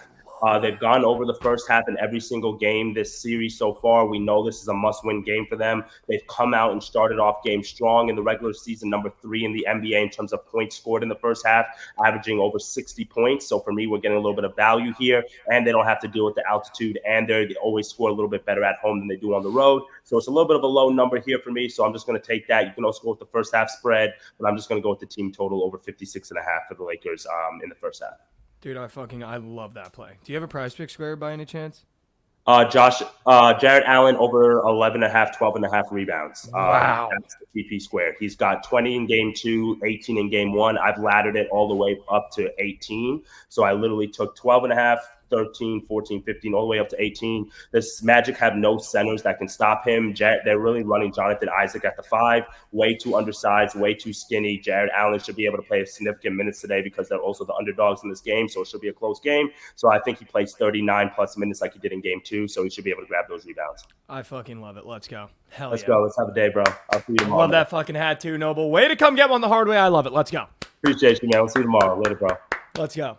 Hey, chat, by the way, all of you that are bitching about him maybe saying the incorrect name, if Bo Nix now goes where he said Bo Nix is going to go, I want every single one of you back in here. Okay? Because I'm giving out spanks for the behavior of this chat right now. When you got 4 plays on your noggin, okay, and you're trying to get them out fast because we got tempo and P's, sometimes you make a little mistake and you say Bo Nix instead of Drake May. And you know what? We don't punish that around here. Because last time I checked, I don't remember the last time one of you chatters came up here. See that link that we drop every 5 seconds? Who's clicking that one? You're going to click it right now? Nick's about to drop it. Who's going to click it? Who's going to click it and come up? That's what I thought. Get Vito up here. He's a fucking goat. Went to him yesterday. Should have goddamn put him in the entry. He was in his bag with hero threes. The kid took 11. He added at 9.5. Vito, what a fucking play out of you, man. I have a 2-piece demon entry. Holy shit. Bradley Beal 3 points made and Paul George 3 points made. Wow. Lock it in. Going to Beal even though everybody hates him? Yes, sir. And demon squares. You said the demons. Yes, demons. Holy shit. Is that what you got for me today? Because I love it. Yes. Let's fucking go, Vito. Fuck yeah, dude. I fucking love it, dude. Have a great weekend, Vito. You too. Let's go, dude. The kid came on yesterday. He said, Tyler Hero is going to take more than 9.5 threes. I said, you know what? Sounds like a great idea. Idiot dumb rocks for brains Mike didn't put it in the entry, and Hero went 6 for 11. So if you think we're not tapping in on Vito's 2-piece today, you're out of your gourd. Wake up. Also, we dropped the link. I don't see any new faces. Saw a lot of bitching. Not a lot of new faces. Let me try clicking the link. It's no bitch. Give me stick boy picks. Let's fucking go. What's good? Sick Mikey, boy what's picks. good? You Let's can hear go. me? What's going on, brother? How we doing? What do we got today? Give me something good. Look, we got a footy game starting in about 15 minutes. It's going to be Man City. They're fighting for the top 3 in the league. So they're out. Erling Haaland is out, their main striker. So they're starting Julian Alvarez. They have him at 3 shots on PrizePicks, but I'm going to take him for 3 or more shots on DraftKings at -175. But you can also play that that score on PrizePicks at 3 shots if it's not bumped. No Erling Haaland on the bench. He's out.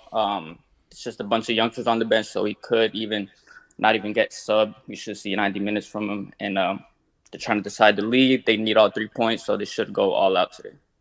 I fucking love it. Do they have Alvarez's shots on goal? Let me see. Let me check. I'm not sure. On PrizePicks, the only reason I ask is sometimes if they have a crazy high shot, it'll be like a half shot on goal, like it was for Havertz when he was playing the lone striker. I mean, yeah, it's at 3 for shots. So I know some people wouldn't want that. They might not have him up for shots on goal, but that could also be a shout.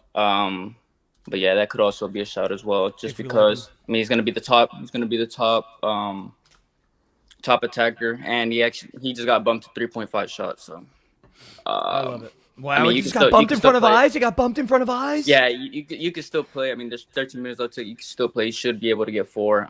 He's gonna be the main man with Kevin De Bruyne feeding him. So. And I agree. I saw someone in chat said Foden scores. I feel like he's been quiet lately. I think Foden might yeah, Foden, he's him as well. Really 3 goal scorers today could be Foden. You could sprinkle some on Foden, De Bruyne, and Alvarez. But yeah, City should go all out today. I love it. Let's go, sick boy. Yeah, for first place in the league, so they're gonna definitely go all out. Fuck yeah, let's go. I lock that in. Peace out. Footy, let's go. I'm locking it in right now. I'm actually gonna lock that in right now. Just give me a second, then we're gonna bring Yeti up. But I do want to have some. I want to have some action on the footy. So while you do that, we can take a quick peek at Trent right now. Dude, what are we doing, man? Everyone, hold on. Everyone, just drink in that grin. Just while I put this entry in, just go ahead and drink that grin in for me. Yeah, literally just unconfirmed reports if he has survived the world's fastest, longest, highest zip line yet. But dude, I'll tell you what, too. The funniest thing about that picture and what Lauren just said, the first day of school vibes, it looks like he rode his bike to school. His mom followed behind him, and then she took his photo at the school, and he forgot to take his helmet off. Literally. All right, honey, have a great day. Make sure you take your helmet off. Just went straight into class. Yeah, he looks like a Fall Guys character. He matched the helmet with the shirt. He's getting violated. I'm so sorry, Trent, but it has to happen. All right, hold on. Let me just get this in really quick, and then we can go. I kind of want to take someone Fall on Guys Brighton. character is wild. Let's do João Pedro shots, shall we? Just to pair with Alvarez so I can ride with the sick boy picks because I love when we give soccer. Beauty. All right, let's get Yeti up here. What's up, Yeti? How we doing, brother? We're doing all right. I missed on my pick yesterday. Tatis got walked, and then that was about it. He scored. We move. Today, I just rolled out of bed, had a nice little midday nap, and went to the PrizePicks board. And you know what square I couldn't gatekeep? I had to get on to tell you, and that is Joel Embiid more than 9 made free throws. Already got pitched today. I fucking love it. Oh shit. Yeah, no, I really like that one. He's had 12 free throws attempted in both games. Now he's going to get a home whistle. And Joel Embiid is just a guy that eats from the line. But yeah, I really like this square, so I had to come on and give it to you quick. I love it. Let's go. Fuck yeah, Yeti. Thank you for coming on, man. Everybody, hey, I'm glad you clarified with that. It was the highest zip line because I thought we were just talking about Trent because you know he geeked up under those sunglasses. Oh yeah. He had to. Geeked up. Geeked up. All right, let's go to Hefe Hammers, Jeff Hammers. How are we doing today? Yo, what's good, Mikey? How's it going, bro? Good, man. Good. How are you?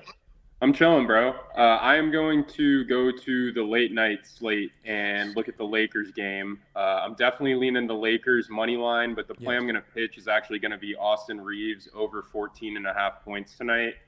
Coming back to LA, I think that he's going to get on track. He's at 9 and 13 the first 2 games. Line seems a little high to me, considering they're setting it a couple points above where he's been at. Getting away from altitude, I think a couple of the bench players are going to have to show up if the Lakers have any shot, and Vegas is favoring them at home. So I like Reeves to show up tonight and potentially get up to 20. So I'm going to ladder his points, but I really like the over 14.5 here. I love it. Let's go. Awesome. Have a good one, man. I love it. You too, man. You too. Let's go. All right, listen up, you bastards in chat. We got an empty queue. We're going to drop the link one more time, or I'm going to start cooking. Also, I need bat calls out to Wolvie. I need bat calls out to Krabby. And I need bat calls out to Chelly. Do we have a Chelly nuke? Also, Lauren, if you have a play, don't be shy over there. Don't be shy over there. If we got to play out of Lauren, too.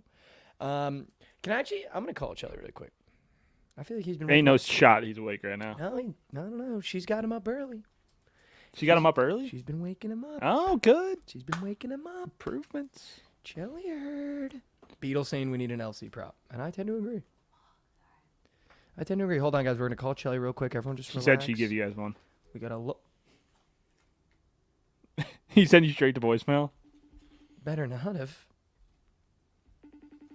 Hold on, everybody. Just sit and chill out. I know I bring a lot of high energy. Let's take a deep breath here for a second while I call Chelly. Take a little pick one more time. Yeah, just take one more look at Trent, geeked up under the glasses, ready for a zip line, texting his mom that photo, and posting it on Twitter. Bold move from the kid. See if it pays off. Wow, nothing from... This is just... Oh, wait for Chelly. I got one for you, 2 Mike. p.m. wake-up call cake out of Chelly. Didn't even pick up the goddamn phone. I got one for you, Mike. I told you about it earlier. Uh-oh. Jaguars draft position yes, today. Cornerback, minus 185. Putting it on the sheet. Terrion Arnold, if you want to pick exactly who they're going to take, that should be it. Cornerback, minus 185, depending on what book you get it on. Not great value, but... They need a cornerback really bad, and that's unless they're trading out, which I don't think they are. They're taking cornerback there. So that's straight from Nick's mouth to your Jaguars ears. today at 17. The Jags are taking Terrion Arnold. Wake up. 17. Wake up. I see we have an entrance into the queue. Rizzy Fears, are you driving? Because if you're driving, I cannot bring you up. He's not driving. Get him up here. Rizzy Fears, how we doing, brother? What do we got today? What's up, brother? I always pull over. I never drive. I am pulled over though. Let's go. I have a pick today. Okay. It is a minus 120 on DraftKings. Oh. I don't know if anyone said this or not because I was able to just log in, but JJ McCarthy top 5 pick. Okay. Okay, Rizzy. I think he goes number 5. That's why I love the top 5. I think he goes number 5. I think he goes 5. We just get it right at the buzz. Could go 3 with trade with Patriots too. I know. I've been hearing about that Patriots thing. That's crazy. So I don't know if that top 5, lock it in. I'm locking it in. Minus 120 on DraftKings. Let's go, Rizzy Fears. I love it. Let's go. All right, brother. Let's have a night, guys. Let's have a night. Peace. Boom. Boom.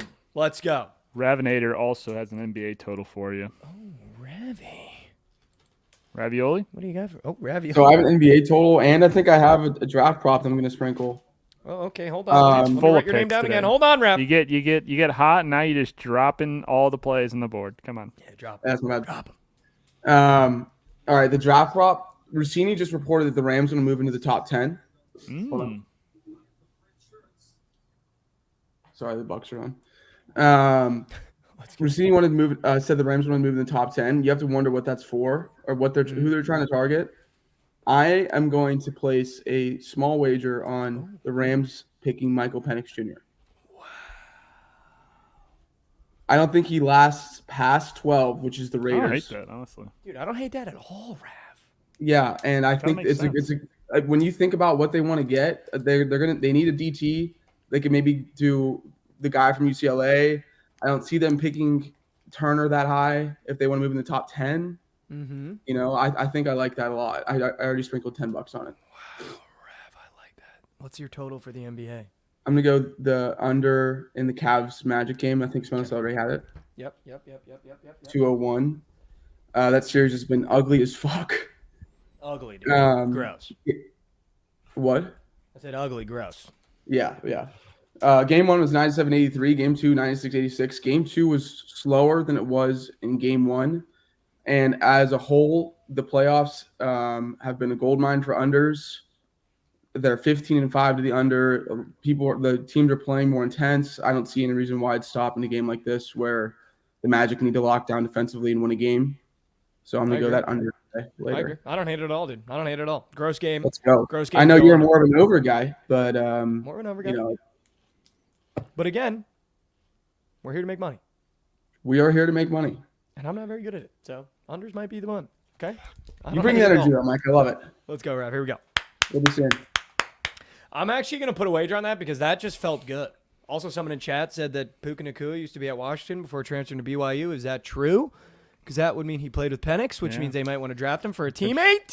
That'd be crazy. Vito's back in queue. We're going to go to Vito one more time, and then I'm going to Cook because the queue is empty. I forgot my plays were for tomorrow, so today I'm going to give you another two-piece demon. Lillard threes and Reeves threes made. Wow. Okay. That'll do it. That's how you get one the hard way, Vito. Yes, sir. Let's fucking go. Came on, he said, you know what I realized? I gave you plays for tomorrow. I'll give you 2 more for today. That's 4 greens out of Vito right there. 4 greens out of Vito. We got 2 more people in queue. That's huge. That's what I wanted. When you bait that I'm getting ready to cook, everyone wants to come in now. Dialed zone. How dialed are you and how big is the zone? Mikey. How we doing? What's up, bro? I'm good. So I'm going to be boots on ground for Magic Cavs tonight. I got a gross play and a gross game for you. But it's Isaac Okoro, 5 points. It's on PrizePicks.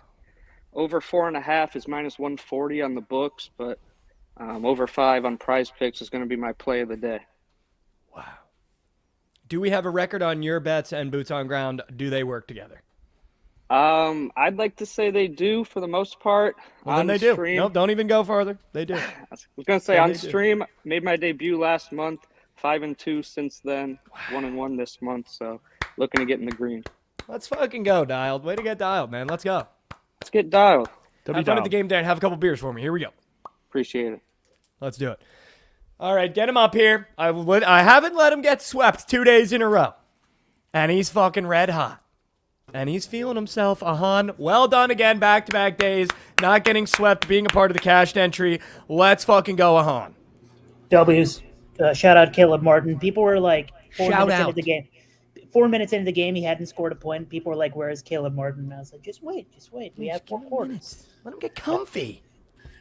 Today, pretty weird NBA slate actually, and Very it's even weirder that I'm giving you a side, and it's I think the most public side of the 3 games right now. Going Magic minus 2.5. Coming into this series, the Cavs Magic series, I thought it'd be a good series because Magic have very clear offensive issues, which we've seen over the first couple of games. But the Cavs also have serious defensive issues, and it just they haven't paid for it really yet because the Magic just keep missing wide open shots. I've been very low on this Cavs team all season long. I thought they weren't really built for the playoffs. So my instinct goes to the Magic anyway, but there's a great system in this game as well. when the total is set at least 196 since 2015 in the playoffs, and the team is on an against the spread losing streak, and they're favored, like the Magic are today. They're the only team on the board in this scenario. That's a 66% win rate system and a plus 26% ROI. So Magic minus 2.5. Holy shit. That'll do it. I mean, I don't have nothing to say. That'll fucking do it. What? 66%? A little scary that it's so public, because people are like, no way Magic lose 3 in a row. I usually don't like to back that narrative, but I have to in this case. I mean, dude, I fucking love it. Let's go. Let's do it, brother. I don't want to force that of you, but do you have a PB score? I mean, in that game, Cole Anthony is on the bet slip right now, but I have not clicked the button yet. Cole Anthony. I'm trying to get in my role player bag with you because I think it's fun rooting for those guys. I was also thinking Cole Anthony. Maybe a tweet will come at some point today, but I'm still studying. I'm gonna be noted. I'm gonna be noted in on that. I'm gonna be dialed zoned in on that tweet. Let's do it, brother. Good to see you as always. Fuck yeah. All right, we're cooking, which means I need everyone standing at attention in the chat. I need everyone to not bitch about possible rushage, okay? Listen, I know the streams have been a little short. I'm capping out about an hour, but I'm going to ask you this. Have we cashed 2 days in a row? Oh, yes. I got the answer for you. Yeah. Are we going to cash again today? I got a 5-letter word for you. Yup, we are. 2-1 Mariners right now. 5 spot for the Rangers. Wow. Rangers Nikki live bets? Rangers live? Nikki live bets? Rangers live. Dude, Nikki loves the live bets. He told us yesterday the Cardinals, and they came back. He got fired, then hired, then got a raise. If anyone remembers that. I'll make enough money to put any money on these bets. We still need LC. LC, need something out of you. So all my games started. No, that's a shame. Didn't know there wasn't anything else on the board. Guys, I'm forcing LC into a play. This could be. All right, hold on. You out of your cold streak. Yeah, maybe it's just. You are ice cold right now, so maybe just force one and then. Hey man, it's like we're man. in a cold streak at the bar. You just go and you pick up All whatever's right, there. Let me cook. I would never do that though. I've never done that. Also, we got Jonte Porter coming on tomorrow, guys. Really excited about it. I'm just kidding. He's moose shit at betting. Mikey, have you really looked at the board today? I have. What were you thinking? Don't do that. Don't. I know exactly what you're doing. Don't do that. Give me something out of the LC lockbox. Okay, this could be an absolute dono. No sell job. This is just the last second. Man, yep. I kind of like Ha-Seong Kim to strike out today. Wow. Just sounds like someone that's striking out. You know what I mean? Just sounds like someone that's fucking striking out. 3 pitches is all he needs to strike out. I'll tell you what. Just 3. All right, let's go. There you go. There's the LC square of the day. Kim's striking out. Fucking Bozo Kim. Can't wait. Hey, confidence level. He's going to have 3 swings of the bat and be sitting down on the pine right after he strikes out. All right, let's cook. Here we go. Again, we're doing two pieces on PrizePicks. We're doing a 2-piece bob. For a normal parleezy. Okay? The bells are tolling. That's got to be. No, dude. That does not have to be.